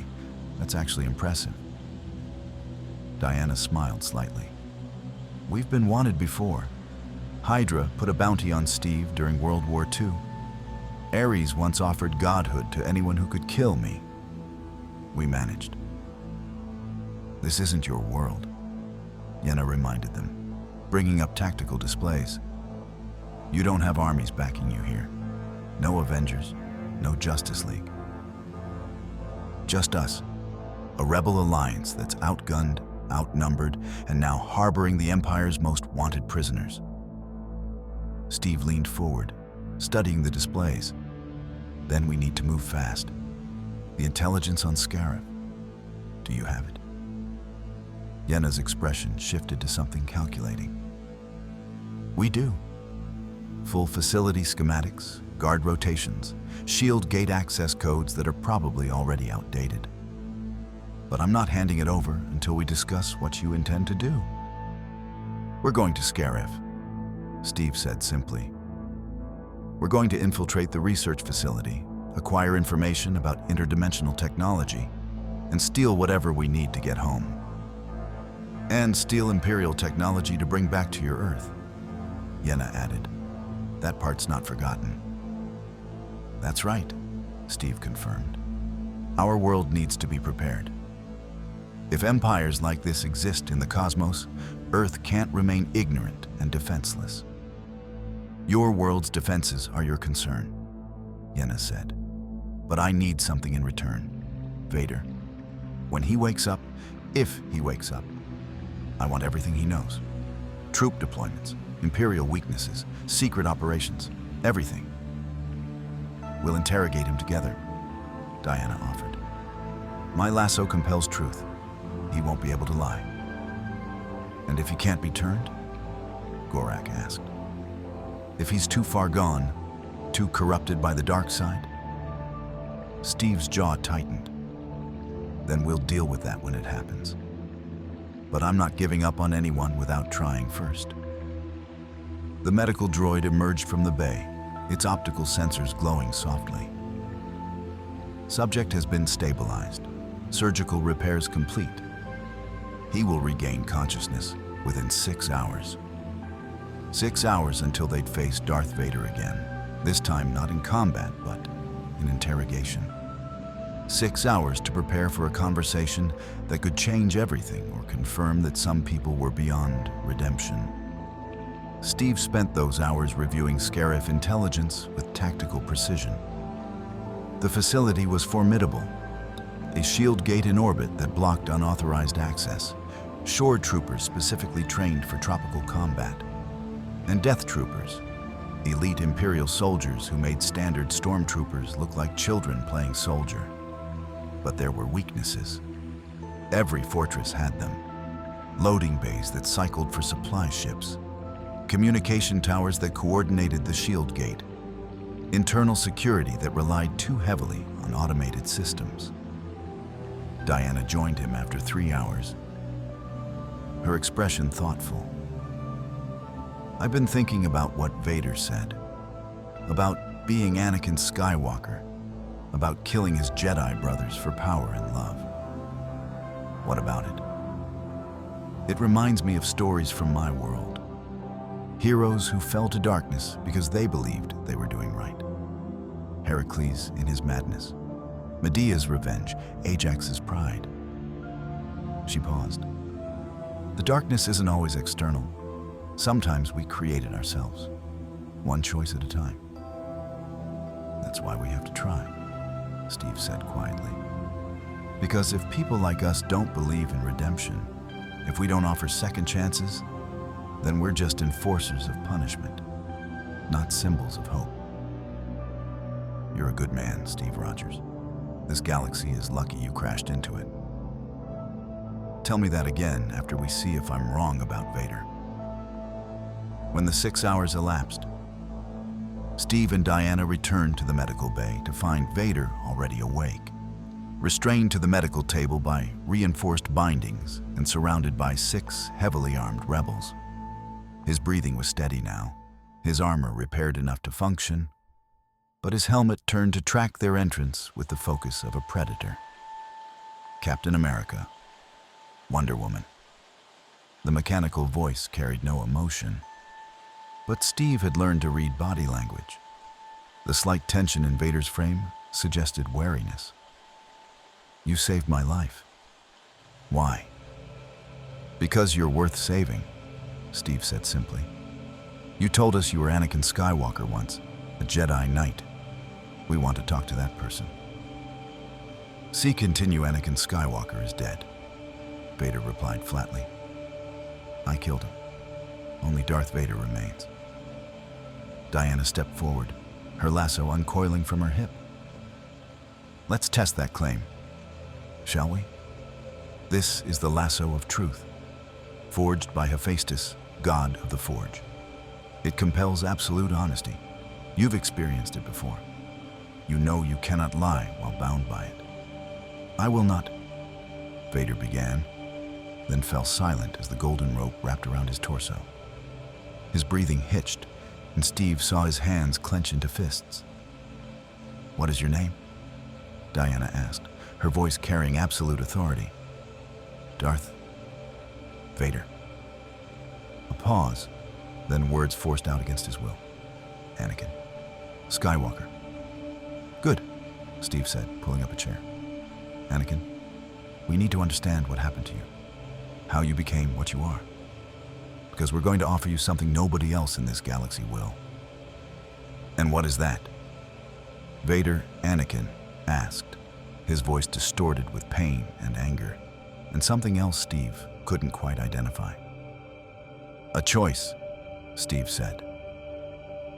A chance to decide who you want to be, not what the Empire made you, not what your past has defined you as, but who you choose to become, right now, in this moment. The room fell silent except for Vader's mechanical breathing. The rebel guards watched with expressions ranging from disgust to hope. And in that moment, Steve Rogers did what he did best. He offered someone drowning in darkness a lifeline back to the light. So tell us, Anakin Skywalker, who do you want to be? The silence in the medical bay stretched for 30 seconds. An eternity in a room filled with armed rebels, two interdimensional heroes, and the galaxy's most feared enforcer bound by enchanted rope. When Vader finally spoke, his voice was quieter, more strained. You ask an impossible question. I have committed atrocities, murdered children, slaughtered my brothers, betrayed everything the Jedi stood for. There is no redemption for what I've become. That's not what I asked, Steve pressed, leaning forward. I didn't ask if you deserve redemption. I asked who you want to be. The lasso compelled truth, and Anakin couldn't avoid the answer. I wanted to save her. Padme, my wife. I saw visions of her death. The Emperor, Palpatine, promised me power to prevent it. I betrayed the Jedi, killed the younglings, and she died anyway. Because of me. Because I became a monster trying to save her. Diana's expression softened with recognition. The tragedy of a hero fallen not through malice, but through desperate love. How long ago did she die? 23 years? Anakin replied, the words dragged out of him. I have served the Empire ever since, hunting Jedi survivors, crushing rebellions, enforcing Palpatine's will. I am a weapon, nothing more. You're a man, Steve countered. A man who made terrible choices under manipulation and grief. But you're still making choices now. Every day you serve the Empire is another choice. Gorak stepped forward, his scarred face twisted with fury. You want to talk about choices? He chose to hunt my people on Ryloth. He chose to execute prisoners at the Mustafar facility. He chose to kill my sister when she refused to reveal our base location. His blaster raised, aimed at Vader's head. He doesn't deserve forgiveness. He deserves execution. Steve stood, positioning himself between Gorak and Vader. And when does it end? You kill him. The Empire retaliates. More innocents die. The cycle continues. Someone has to break it. Not at the cost of justice, Gorak snarled. Justice and vengeance aren't the same thing, Diana said quietly. Trust me, I've confused them before. It doesn't end well. Commander Yenna held up a hand. Enough. We didn't bring him here for a philosophy debate. We need intelligence. She turned to Vader. You're going to tell us everything about Scarif. Security protocols, access codes, weaknesses in the defenses. Anakin's breathing quickened, resistance warring with the lasso's compulsion. The shield gate requires Imperial clearance codes. Change every 12 hours. Current codes are in my datapad, in the shuttle. Continue, Yenna ordered. For the next hour, Anakin Skywalker, still bound by Diana's lasso, detailed the Scarif facility's defenses with the precision of someone who'd helped design the security protocols. The Citadel Tower housed the data vault. Shore troopers patrolled the beaches and jungle. Death troopers guarded critical facilities. And Director Krennic, the facility's commander, was paranoid enough to have implemented biometric security requiring his personal authorization for any data extraction. Steve committed every detail to memory, while Diana recorded the conversation on a datapad. The intelligence was invaluable. confirmation of what the rebels suspected, and revelation of details they'd never learned. "What about the interdimensional research?" Steve asked. "The technology that could create rifts between realities?" Anakin hesitated. Then the lasso forced the answer. "The Hyperspace Anomaly Project. They're attempting to weaponize dimensional instabilities, create doorways to alternate realities for reconnaissance, invasion. The Emperor believes other galaxies exist beyond ours. He wants to claim them." Steve and Diana exchanged sharp glances. That changed everything. If the Empire was developing technology to breach dimensions, they weren't just a threat to this galaxy. They were a potential threat to every reality, including Earth. "Where is this research stored?" Diana demanded. "Data Vault, Level 5. Restricted access. Only Krennic and the Emperor have full clearance. But there's a back door." Anakin's voice strained against his will to resist. "I installed it. During construction oversight. If you access Terminal 7 in the security annex, there's a bypass code. 77 Alpha 5 Omega 9. "Why would you install a back door?" Steve asked. "Because I never trusted Krennic, and because Palpatine always has contingencies. I wanted my own." The admission seemed to drain something from Anakin. "I am not loyal to the Empire. I am trapped by it, by what I've become, by the machinery keeping me alive." Yenna leaned against the wall, processing. "You're telling us you have access to the Empire's most secure facility, that you could theoretically help us infiltrate it?" "Theoretically," Anakin confirmed bitterly. "But the moment my biometric signature registers anywhere in Imperial systems, Palpatine will know. He monitors my movements constantly. I am his leashed dog, not his trusted servant. So we'd need to get in without triggering alarms," Steve said, already working through tactical scenarios. "That means stealth insertion, minimal security engagement, and fast extraction before reinforcements arrive." "Impossible," Gorak said flatly. "Scarif is an entire planet dedicated to Imperial security. You can't stealth your way through that." Diana smiled slightly. "Steve, remember the Hydra Fortress infiltration? The one in 1944, where everyone said it was impossible?" "We lost 8 good people on that mission," Steve replied soberly. "And only succeeded because we had inside intelligence and a diversion. Here, we'd need both." "You have inside intelligence," Anakin said quietly. "Me. I know every defense, every protocol. And you have something Scarif has never faced before. Warriors who are not bound by the limitations of this galaxy. Your shield absorbs energy. Her armor resists lightsabers. You are anomalies. The Empire cannot predict you." "Is this you offering to help?" Steve asked carefully. Anakin's breathing hitched. "If I help you, I betray the Empire. Palpatine will hunt me. He will find me. And he will destroy me in ways that make death seem merciful. And if you don't help," Diana said gently, "you remain his slave. Forever. Until the machinery fails, and you die in service to a monster who twisted your grief into a weapon." The lasso of truth wouldn't allow Anakin to deny it. "Yes." "Then help us," Steve said. "Help us stop the Empire from gaining technology that could threaten not just this galaxy, but countless others. Do one good thing.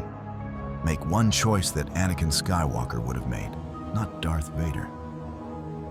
For the first time since waking, Anakin turned his helmeted head to look directly at Steve. "You believe people can change, that redemption is possible. I believe people can choose to be better than they were yesterday," Steve replied. "I've seen it happen. I've lived it myself, a kid from Brooklyn who couldn't pass a physical but refused to give up. We all have the capacity to change. The question is whether we have the courage. Anakin's mechanical breathing filled the silence. Then, what you're asking would be treason. It would be suicide. Probably, Diana agreed. But it would also be the first truly free choice you've made in 23 years. That has to count for something. Another silence. Then Anakin spoke, his voice carrying a weight that suggested a decision of monumental importance. I will help you infiltrate Scarif. I will provide access codes and security overrides. But understand this. Once Palpatine learns of my betrayal, he will come for me. And he is more powerful than you can imagine. The Force bends to his will in ways that even I cannot match. Then we'll face him together, Steve said firmly. But first, we need to get to Scarif, acquire the dimensional technology, and escape alive.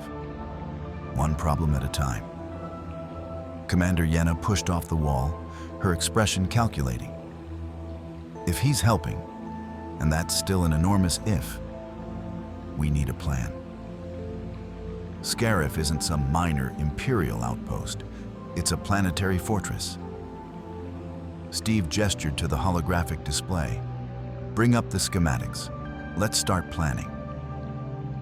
For the next 6 hours, the group worked through tactical scenarios with military precision. Anakin, still bound by the lasso to ensure honesty, provided security details. Yenna contributed rebel intelligence. Ural analyzed technical specifications. And Steve and Diana planned the assault with the coordination of two heroes who'd fought alongside the greatest tactical minds of their respective universes.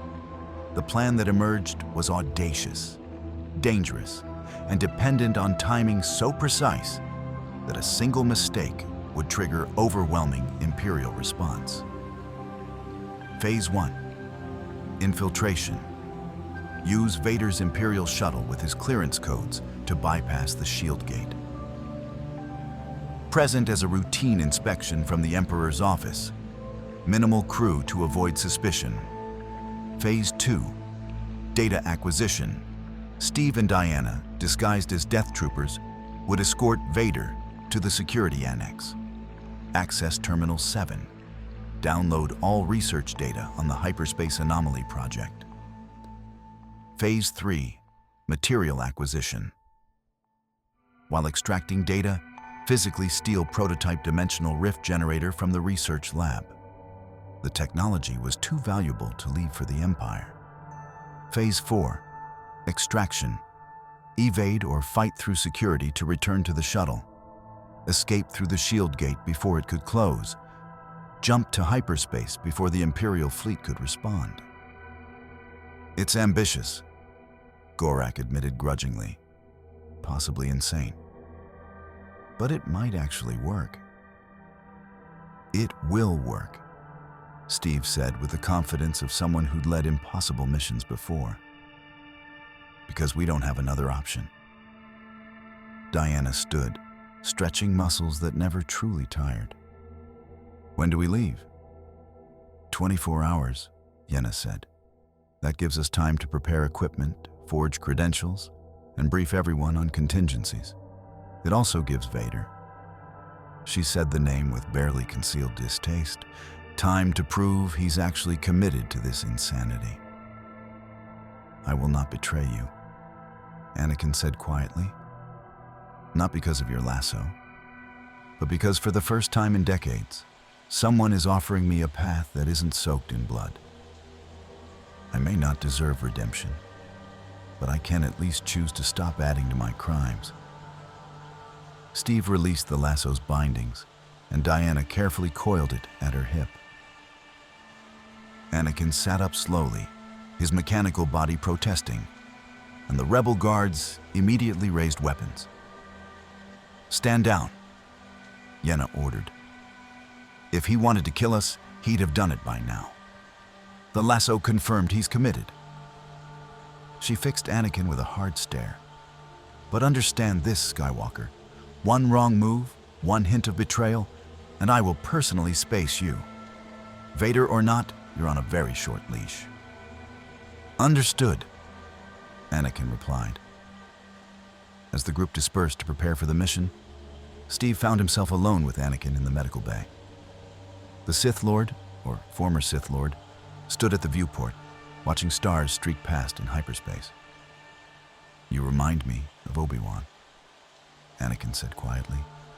"My master, my brother, the man I left for dead on Mustafar after our duel. He believed in second chances too.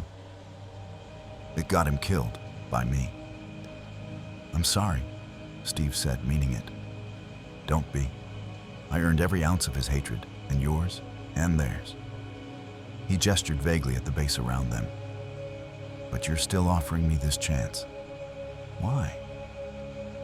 Steve considered the question. "Because I've seen what happens when we give up on people, when we decide someone's too far gone to save.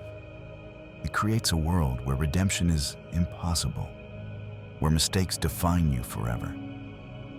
And that's not the world I want to live in, whether it's Earth or here."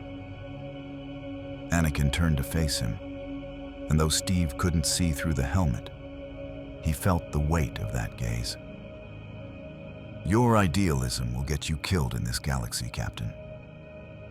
"Maybe," Steve agreed, "but I'd rather die believing in people than live without hope." For a long moment, neither spoke. Then Anakin said something unexpected. "Padme would have liked you. She believed in democracy, in second chances, in the fundamental goodness of people." His voice dropped to barely above a whisper. "I destroyed her faith, killed her with my choices. But maybe this mission can be a small payment on an unpayable debt." "Then let's make sure it counts," Steve said, offering his hand. Anakin stared at the outstretched hand for several seconds.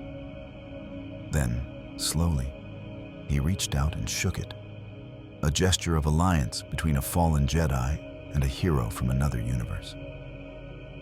Outside the viewport, the stars continued their eternal dance, and somewhere ahead, a fortress world waited, holding secrets that could change the fate of galaxies.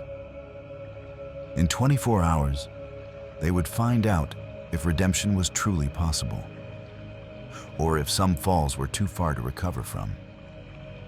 The Lambda-class shuttle dropped out of hyperspace at the edge of the Scarif system, and Steve immediately understood why the Empire had chosen this location. The planet was a tropical paradise of turquoise oceans and pristine beaches, beautiful and utterly isolated. A single orbital gate controlled all access, its massive ring structure bristling with defensive weapons and shield generators. "Shield gate confirmed," Diana said from the co-pilot seat, her hands steady on the controls. Reading multiple star destroyers in defensive positions, TIE fighter patrols, and that Citadel tower on the surface. It's enormous. Steve stood behind her, studying the tactical display while dressed in captured Death Trooper armor. The black suit was uncomfortable and restrictive compared to his uniform, but it provided the anonymity they needed.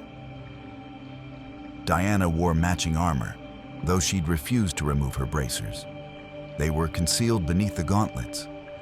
In the main hold, Anakin Skywalker sat in meditation, his presence in the Force deliberately subdued. He'd explained during the flight that Force-sensitive individuals could sense each other across vast distances, and if any Inquisitors or Force users were stationed on Scarif, they'd detect him immediately, unless he masked his presence. "Approaching Shield Gate," Diana announced. "Transmitting clearance codes now." The comm crackled to life. "Unidentified Lambda shuttle, transmit authorization." Anakin moved to the communications panel, his mechanical voice carrying absolute authority. "This is Darth Vader, operating under direct orders from Emperor Palpatine. Authorization code, Omega 77, Vader Prime 1. I am conducting a surprise inspection of the Hyperspace Anomaly Project. Director Krennic is not to be notified. Imperial Security Protocol 17 is in effect. Silence on the other end. Steve could imagine the panic. Vader arriving unannounced was every Imperial officer's nightmare. No one questioned the Dark Lord without risking summary execution. Lord Vader? The controller stammered. Clearance confirmed. You're authorized for immediate landing. Bay 12 has been cleared for your arrival. Director Krennic will be informed when I require his presence. Anakin interrupted coldly. Have a security detail ready to escort me to the data vault. I will inspect the facility personally. Vader out. The comm went silent. Diana guided the shuttle through the shield gate's aperture, and they descended toward the planet's surface. Steve watched the Citadel Tower grow larger, a massive structure rising from the center of an island, surrounded by beaches where shore troopers patrolled in their specialized armor. Landing in 60 seconds, Diana said calmly, though Steve caught the slight tension in her shoulders. They were about to walk into the heart of Imperial security, wearing stolen armor and relying on the word of a Sith Lord who'd spent 2 decades slaughtering rebels. But they'd committed to this course, and Steve Rogers didn't believe in half measures. The shuttle touched down with barely a vibration. The landing ramp extended, and Steve checked his captured blaster rifle one final time. The weapon felt crude compared to his shield, but it completed the disguise. Anakin descended the ramp first, his black cape billowing dramatically, his mechanical breathing announcing his presence before anyone even saw him. A squad of shore troopers snapped to attention, their body language screaming barely controlled terror. Lord Vader, the squad leader said, his voice professionally neutral despite obvious fear. We weren't informed of your arrival. You were not meant to be informed, Anakin replied, his tone suggesting that questioning his decisions was a fast path to force choking. This inspection is classified. My guards will accompany me to the security annex. You will provide access without question or delay. Of course, my lord. This way. Steve and Diana fell into position flanking Anakin, playing the role of silent Death Trooper escorts.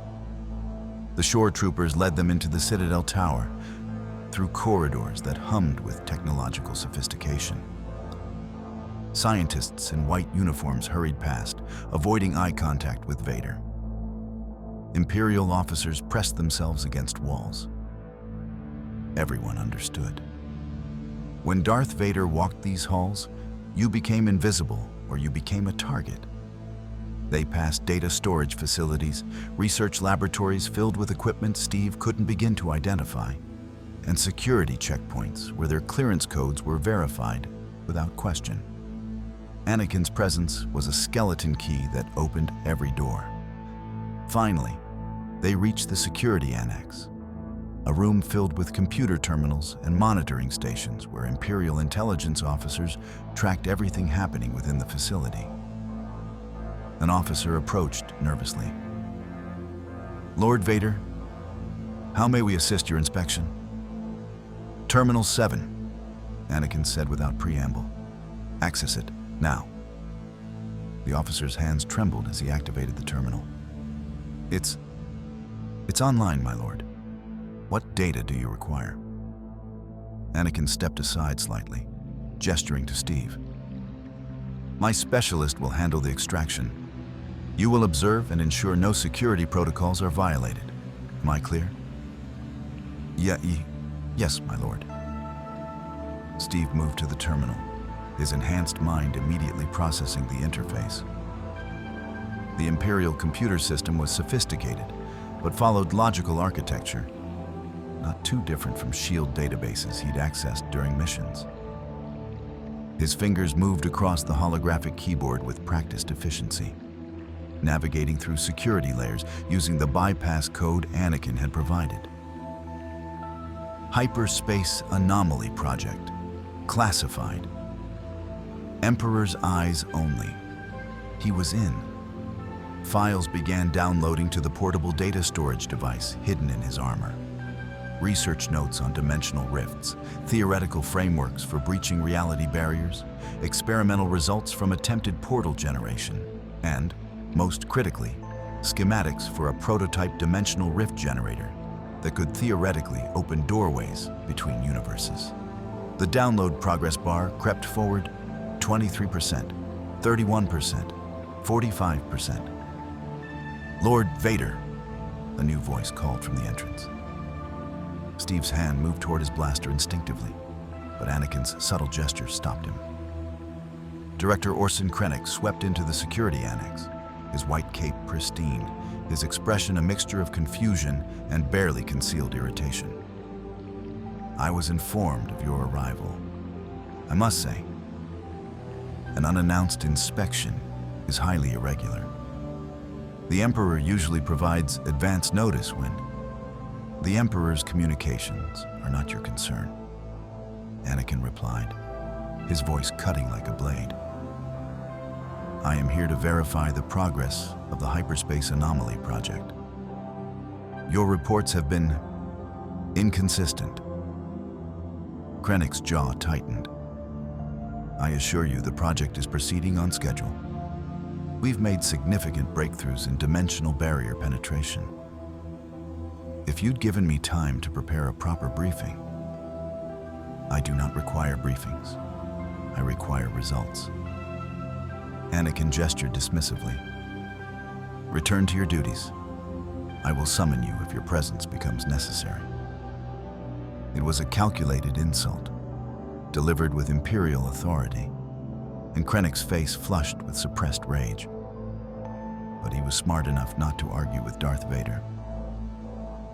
Of course, my lord. I'll be in my office if you need me. He departed, and Steve released a breath he'd been holding. The download progress continued. 67%, 74%, 82%. Diana's voice came through the helmet comm, pitched low. Steve, we have a problem. I'm sensing movement outside. A lot of movement. Steve's tactical instincts prickled. Anakin? I sense it too, Anakin replied quietly. Something is wrong. The Force is disturbed. Someone suspects. Download progress, 91%, 95%. The alarms began screaming. Red emergency lights flooded the security annex. Blast doors started closing throughout the facility, and a voice echoed through the facility-wide comm system, cold, calculating, and terrifyingly familiar to Anakin. Lord Vader, or should I say, Traitor Skywalker, did you truly believe I wouldn't sense your betrayal? Your presence is as obvious as a sun in the void. The Emperor has been informed. Surrender, and your death will be quick. Resist, and I will ensure you suffer for decades. Steve's blood ran cold. Who is that? An Inquisitor, Anakin said. And for the first time since they'd met him, Steve heard genuine fear in the Sith Lord's voice. The Grand Inquisitor. The Emperor sent him to Scarif weeks ago. I didn't know. Palpatine has been planning for my betrayal from the beginning. Download progress, 98%, 99%, complete. Steve ripped the data storage device from the terminal. We need to move, now. Diana, can you get us back to the shuttle? Not through conventional routes, Diana replied, her hands already moving to remove the restricting Death Trooper helmet. They'll have sealed every corridor. But I can make us a route. Her bracers flashed, and she slammed her fists together. The shock wave that erupted shattered the security annex's reinforced window, sending transport steel cascading outward. Alarms intensified. We're 10 stories up, the Imperial officer shouted. I can fly, Diana said simply, then grabbed both Steve and Anakin. Hold on. She launched through the shattered window, divine strength carrying all three of them into the open air. Steve had experienced Diana's flight before, but it never stopped being disorienting. The sudden weightlessness, the wind roaring past, the ground approaching at terminal velocity before she arrested their descent with casual ease. They landed on the beach, 50 yards from their shuttle. Shore troopers were already converging, blasters raised. TIE fighters screamed overhead. And from the Citadel Tower, a figure emerged. Black-robed, wielding a spinning red lightsaber that marked him unmistakably as an Inquisitor. "Seal the shuttle," the Grand Inquisitor's voice boomed across the beach.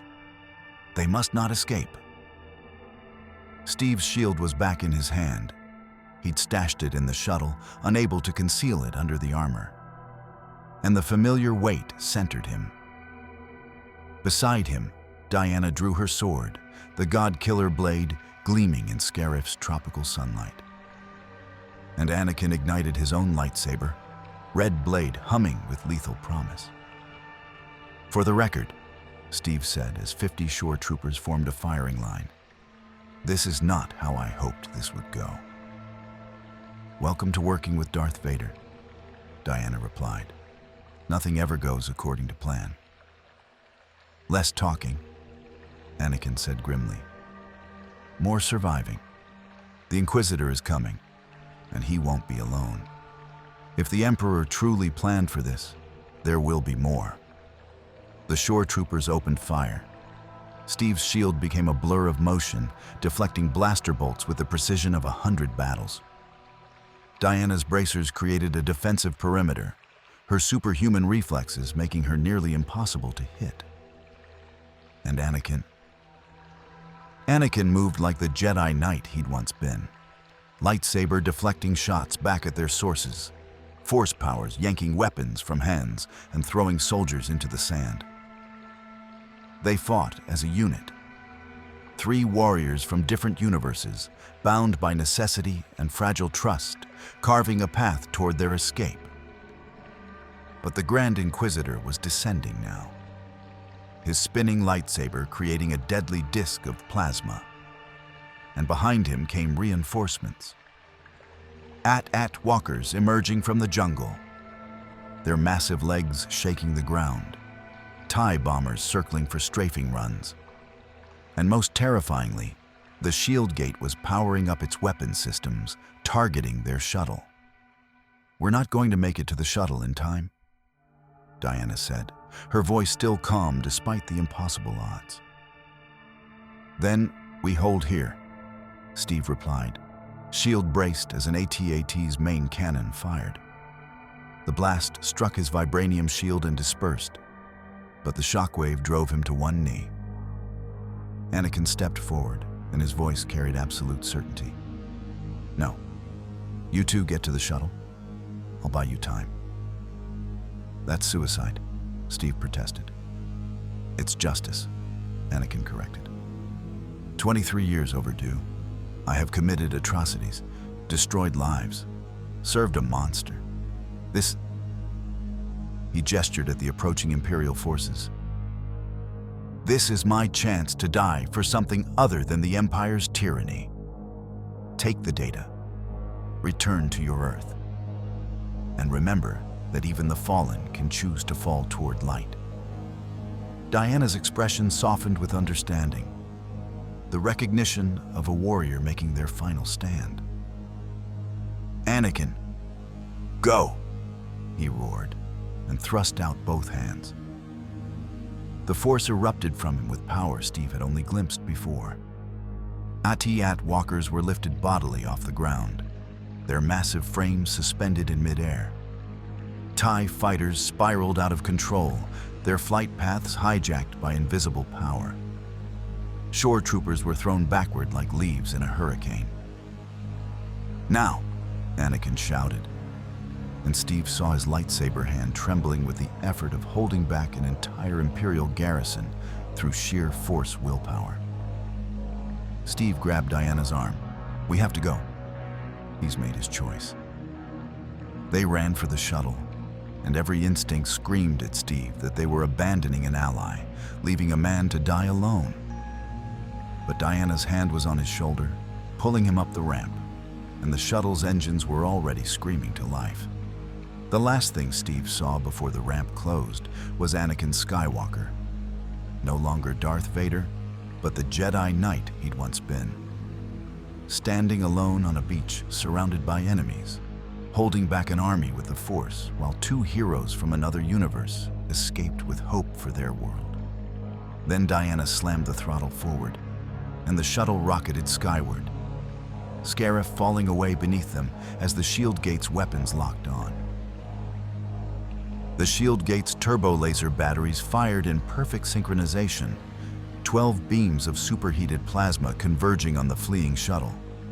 Diana threw the ship into a corkscrew spin that would have torn apart any normal pilot, and most of the shots screamed past harmlessly.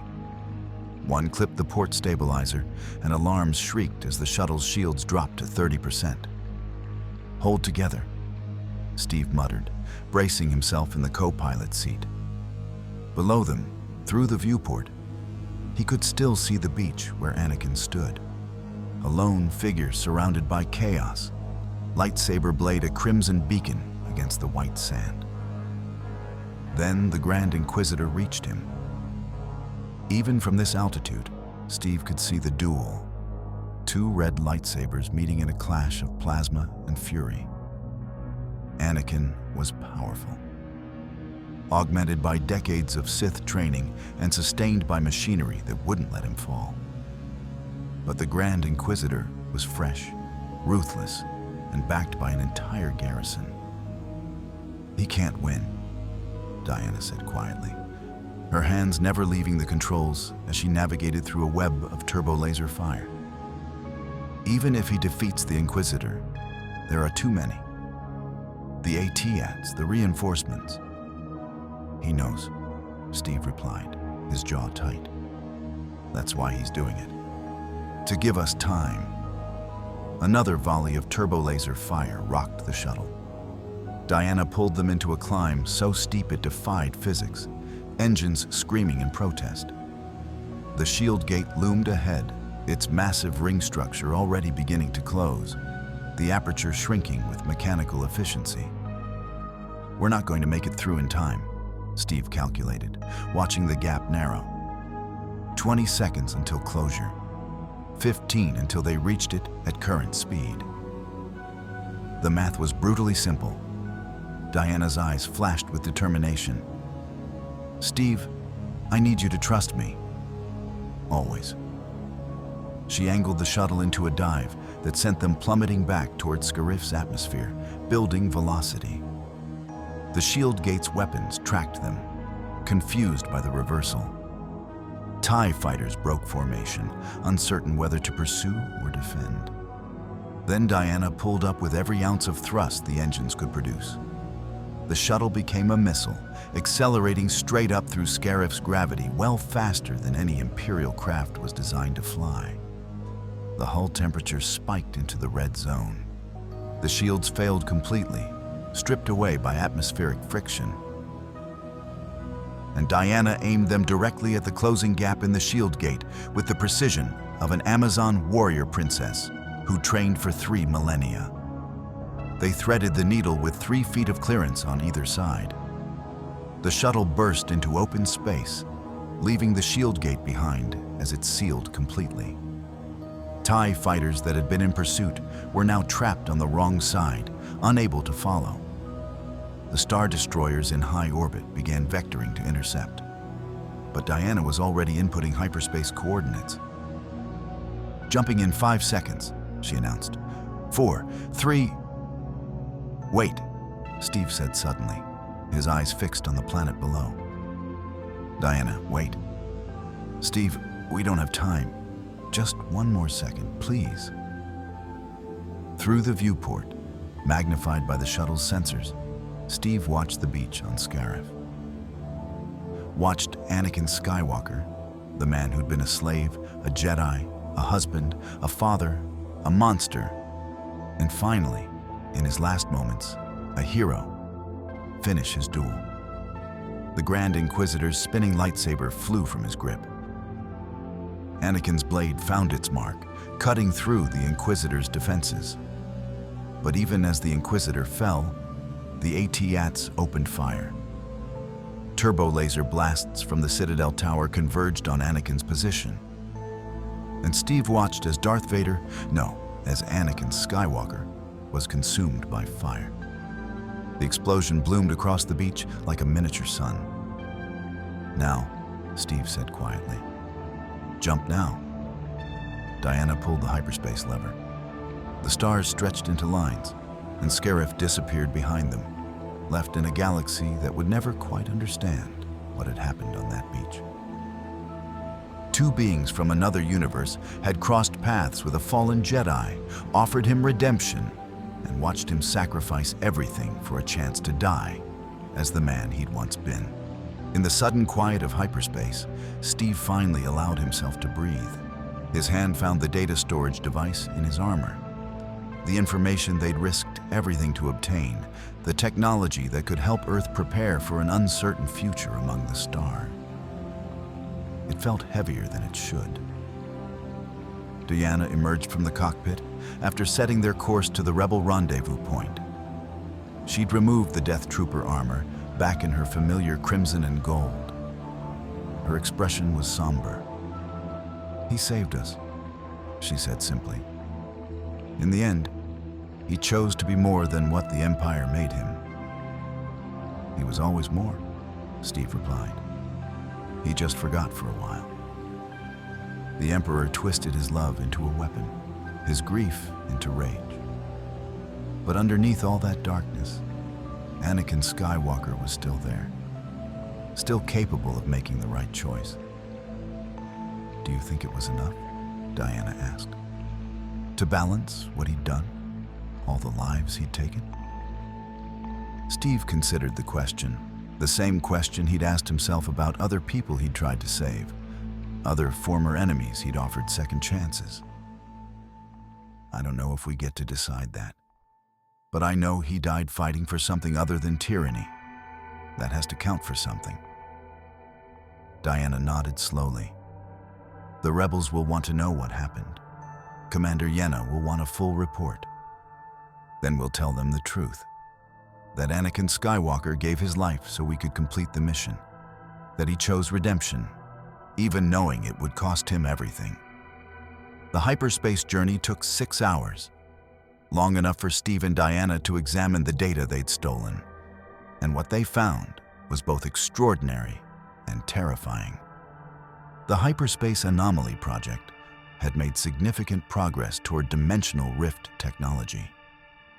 The Empire's scientists had theorized that the same hyperspace corridors used for faster-than-light travel could be weaponized to breach dimensional barriers. They'd conducted experiments, achieved partial success, and documented everything with Imperial precision. More disturbing were the strategic plans buried in the files. Emperor Palpatine intended to use dimensional rifts not for exploration, but for conquest. Once perfected, the technology would allow the Empire to invade other realities, subjugate alternate versions of their own galaxy, and drain resources from infinite parallel worlds. "It's empire building taken to its logical extreme," Steve said, reading through the files with growing horror. Not just controlling one galaxy, but controlling every galaxy across every dimension. Infinite power. "Which means we can't let this technology reach Earth unprepared," Diana said firmly. "If we bring this home and it falls into the wrong hands, Hydra remnants, corrupt governments, megalomaniacs, we could create the very threat we're trying to prevent." Steve nodded. "We'll need safeguards, strict protocols. Maybe work with the Justice League and the Avengers to ensure this stays contained and controlled. Use it defensively, not offensively. Assuming we can even recreate the technology," Diana pointed out. "These schematics reference materials and energy sources that don't exist on Earth. Kyber crystals, hypermatter reactors, force-attuned components. We're decades, maybe centuries, away from being able to build this. Then we bring back the knowledge and let Earth's best minds figure it out, Steve said. Tony Stark, Bruce Banner, Shuri, your people in Themyscira. Between all of them, they'll find a way. And in the meantime, Earth will at least know that other galaxies exist, that we're not alone, that threats like the Empire are out there, and we need to be ready. Diana was silent for a long moment, then asked the question Steve had been avoiding. Steve, are you sure we should go back? He looked at her sharply. What do you mean? We just stole Imperial technology and helped Darth Vader betray the Empire. There's a galactic-scale manhunt looking for us. We're probably the most wanted individuals in this galaxy, but we're also two of the most powerful beings here. We could help the rebellion, turn the tide of the war, make a real difference. Steve understood the temptation. He'd felt it from the moment they'd arrived, the pull to stay, to fight, to help people who desperately needed heroes. Diana, this isn't our fight. Our world needs us too. Earth doesn't know what's out there in the universe. If we stay here, we abandon our responsibility to our own people. And if we leave, we abandon these people to the Empire's tyranny. The rebellion has survived this long without us, Steve said gently. They're stronger than they know. And we've already helped. We've given them intelligence on Scarif's defenses. We've removed Vader from the equation, and we've proven that the Empire can be hurt. That's not nothing. Diana smiled slightly. You're right, of course. I hate leaving a fight unfinished. Me too.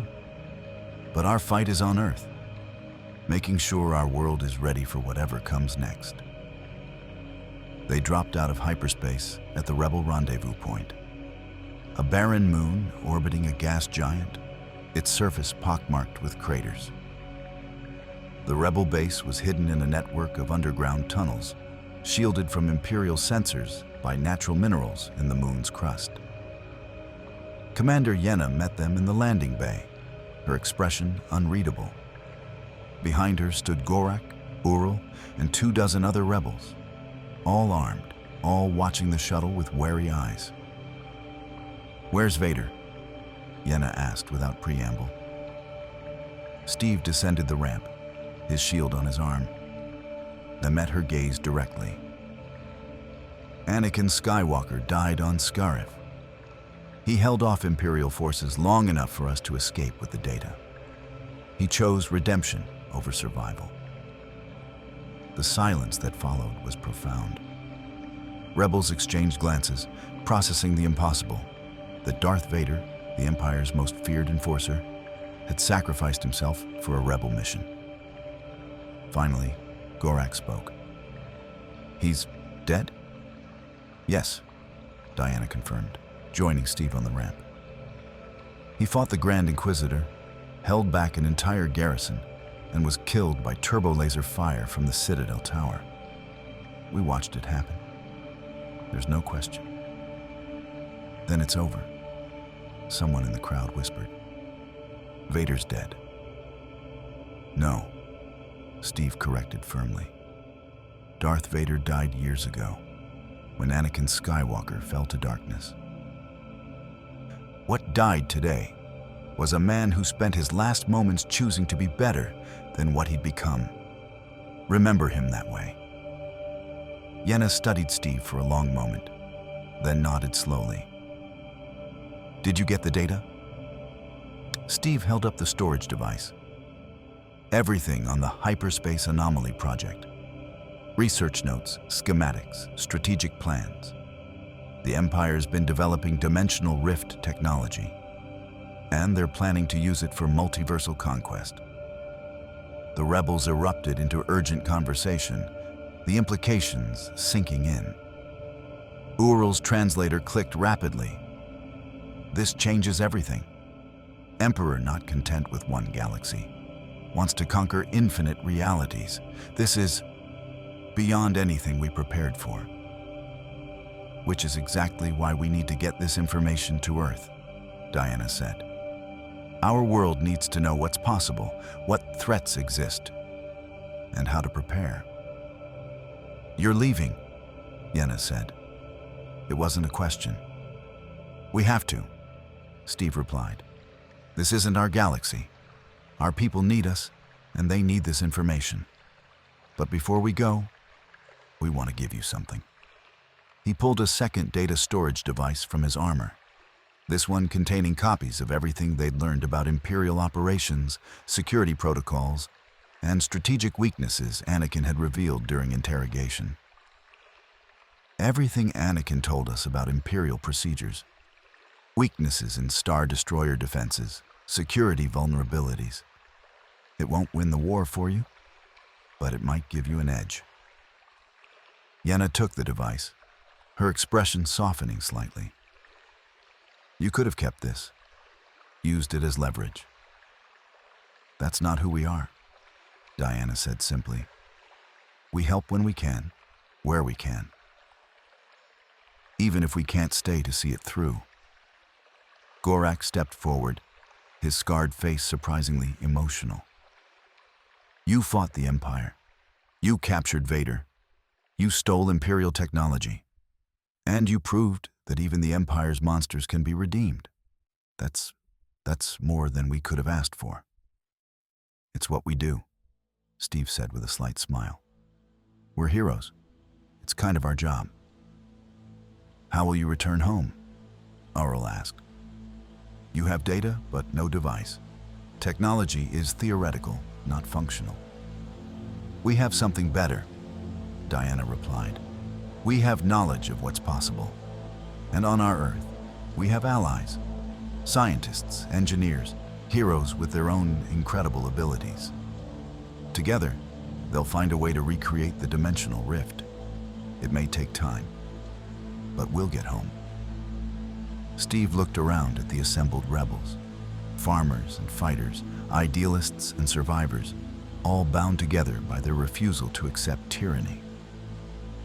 He'd seen this before, in the French Resistance, in the Howling Commandos, in every underground movement that fought against overwhelming odds. You're going to win, he said with absolute conviction. I don't know when, and I don't know how many lives it will cost. But I've seen what happens when ordinary people refuse to surrender their freedom. The Empire is powerful, but you have something they'll never understand. Hope. Hold on to that. Fight for it. And never forget that the galaxy is worth saving. Yenna straightened, something like pride crossing her features. May the Force be with you, Captain America. Wonder Woman. You've given us more than technology or intelligence. You've shown us that even in the darkest times, heroes can still emerge. The Force isn't just with us, Diana replied. It's with all of you. Every person who stands against tyranny. Every act of defiance. You're all heroes. You just need to believe it. The rebels parted as Steve and Diana returned to their shuttle. No longer an Imperial craft, but a vessel that had carried them through impossible missions and back again. As the ramp closed and the engines powered up, Steve took one last look at the assembled freedom fighters. Then Diana guided them up through the moon's thin atmosphere, into open space, and toward a rendezvous with destiny. They had the data. They had the knowledge. And somewhere, across dimensional barriers and reality itself, Earth was waiting. But first, they needed to find a way home. 3 days after leaving the rebel base, Steve and Diana found themselves in a situation that would have been absurd if it weren't so desperate. Hiding on a remote trading station in the Outer Rim, surrounded by smugglers and criminals, while every Imperial fleet in the galaxy searched for them.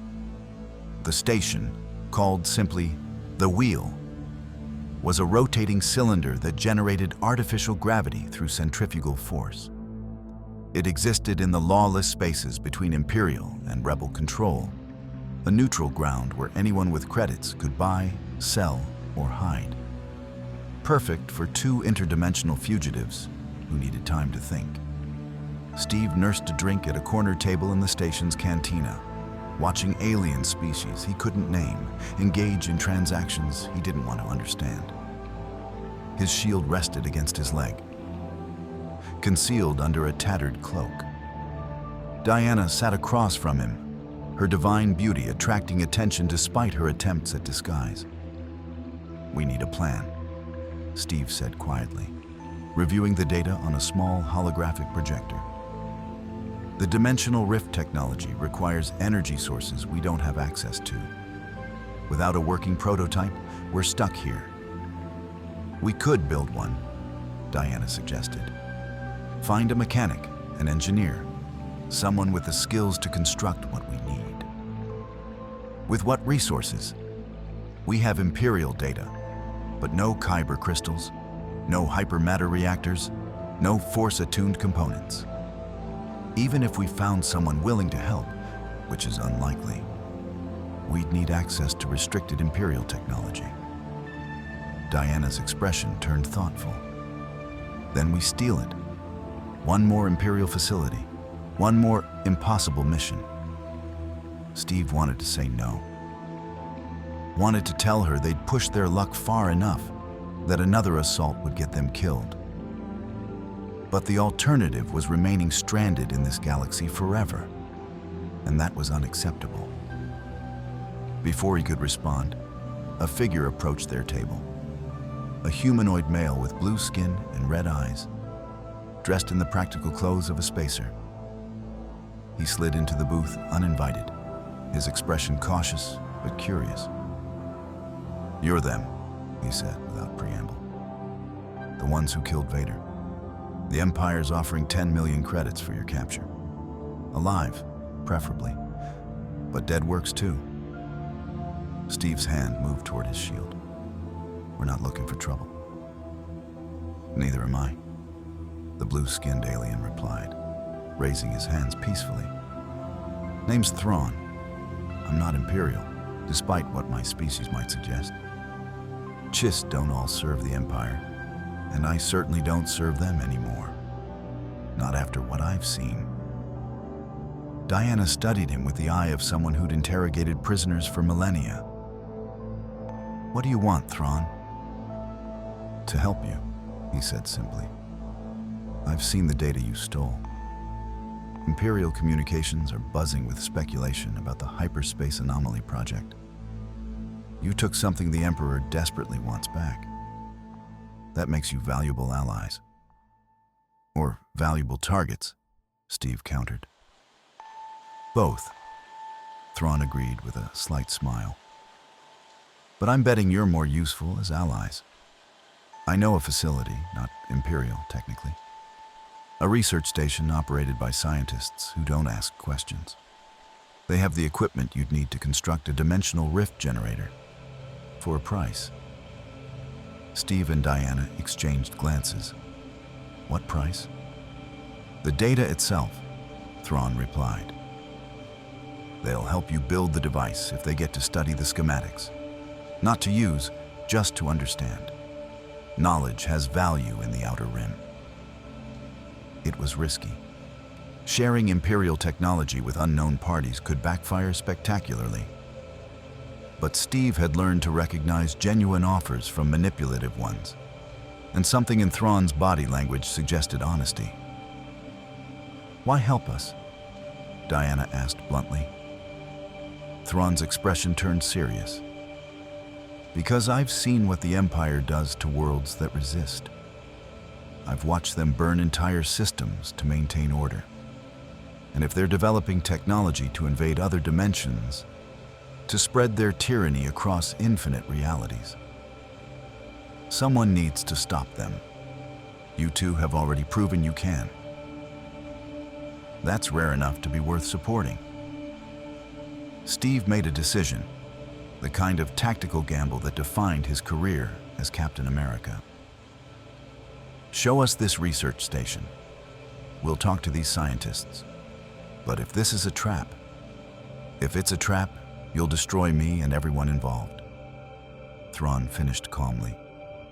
I understand. That's acceptable risk. Follow me. The research station was 3 days' travel through hyperspace, hidden in a nebula that played havoc with sensors. It was small, cramped, and staffed by a dozen scientists representing species from across the galaxy. Humans, aliens, and beings that defied Steve's ability to categorize. The lead scientist was an elderly human woman named Dr. Aphra, whose enthusiasm for ancient technology bordered on religious fervor. When Steve showed her the Hyperspace Anomaly Project data, her eyes literally lit up. This is unprecedented, she breathed, scrolling through schematics.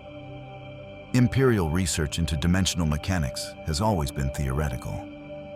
But this, they've actually made progress.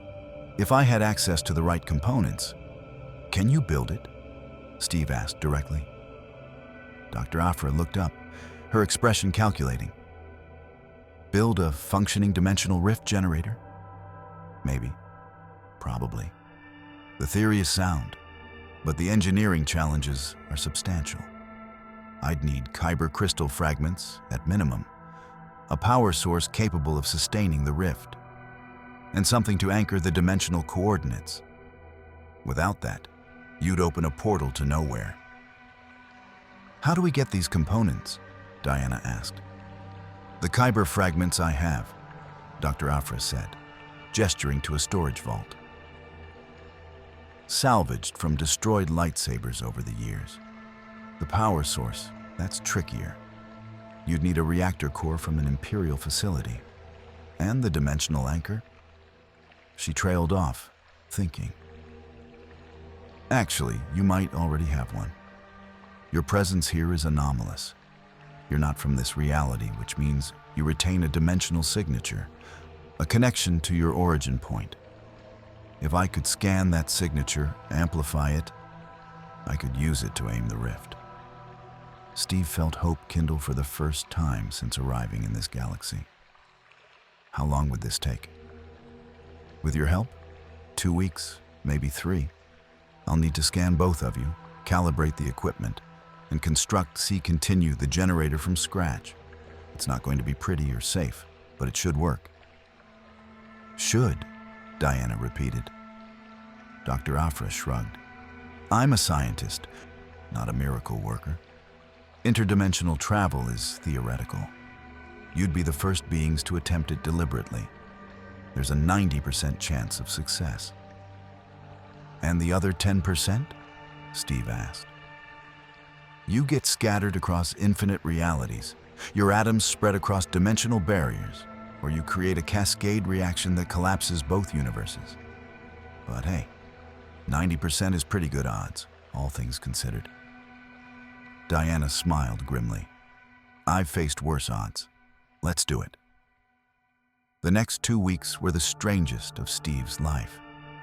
And he'd fought aliens in New York, been frozen for 70 years, and traveled through time. He and Diana submitted to endless scans while Dr. Aphra's team constructed a device that looked like a cross between a Stargate and a medieval torture device. The dimensional rift generator was 10 feet tall, ringed with kyber crystal fragments that glowed with eerie light. At its center was a reactor core that Dr. Aphra had acquired. Through contacts, Steve decided not to question. And woven through the entire structure were cables carrying their dimensional signatures, the metaphysical breadcrumbs that would lead them home. It's ready, Dr. Aphra announced on the 14th day. Or as ready as it's going to be? The generator will create a stable rift for approximately 90 seconds. You'll need to go through immediately, together. Once it closes, that's it. No second chances. Steve stood before the device, shield on his arm, and felt the weight of everything they'd experienced in this galaxy. The battles fought, the lives changed, Anakin's sacrifice, the rebellion's hope. Diana joined him, her hand finding his. Ready to go home? Almost, Steve replied. He turned to Dr. Afra. One more thing. The data we gave you, use it carefully. Don't let it fall into Imperial hands. And if the rebellion ever needs scientific support... Dr. Afra smiled slightly.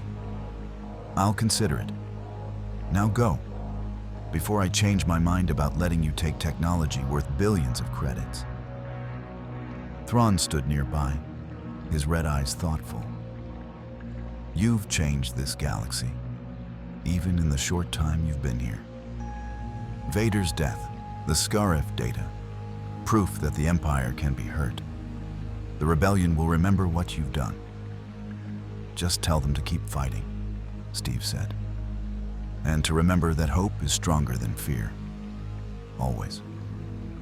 Dr. Afra activated the generator. The Kyber crystals blazed with light. The reactor core hummed with power. And reality itself began to tear. A swirling vortex of colors that shouldn't exist opening in the center of the device. Through it, Steve caught glimpses of something familiar. Blue skies, recognizable stars, the feeling of home. Now, Dr. Afra shouted over the generator's roar. Go now! Steve and Diana ran toward the portal, their hands clasped together, two heroes leaving behind a galaxy they'd fought to save. As they crossed the threshold, Steve took one last look back at the scientists, at Thrawn, at the strange and wondrous galaxy that had tested them beyond anything they'd faced before. Then the portal swallowed them, and reality twisted. They emerged in the shield storage facility where the Tesseract had exploded, their dimensional journey complete. Alarms were screaming, agents were rushing toward them with weapons drawn. And Nick Fury stood in the center of it all, his one good eye wide with shock. Rogers? Prince? You've been gone for 3 hours. What the hell happened? 3 hours. Only 3 hours on Earth, while they'd spent weeks in another galaxy. Time dilation across dimensional barriers. Steve filed that information away for later analysis. Director Fury, Steve said, straightening to attention despite his exhaustion. We need to call an emergency meeting. The Avengers, the Justice League, world leaders. Everyone who needs to know that we're not alone in the universe. Diana held up the data storage device containing everything they'd learned. We have proof. Technology. Evidence of an empire that spans galaxies and threatens dimensions. Earth needs to prepare. Fury looked between them, saw the battle-worn appearance, the weight in their eyes, and the absolute certainty in their voices. This better be good, Rogers. Start talking. As Steve began to explain everything, the Empire, the Rebellion, Vader's redemption, the dimensional rift technology, the threat that could someday reach Earth. He felt Diana's hand on his shoulder, a reminder that they'd survived together, fought together, and returned together. They'd crossed galaxies, battled Sith lords, and stolen the Empire's most dangerous secrets. They'd proven that even in the darkest corners of the cosmos, heroes could make a difference. And now Earth would know, Earth would prepare. And if the Empire ever found a way to cross dimensions, they'd discover that Earth's defenders had learned from the best freedom fighters in another galaxy. The fight wasn't over. It never really was.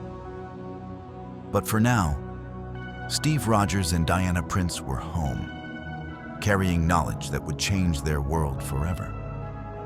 Somewhere, across infinite dimensional barriers, a rebellion fought on without them. And somewhere in the Force, if such a place existed, a fallen Jedi who'd chosen redemption in his final moments might have smiled. The galaxy far, far away would never forget the two heroes who'd reminded them that hope could come from the most unexpected places. And Earth would never forget that the universe was vast, dangerous, and full of possibilities.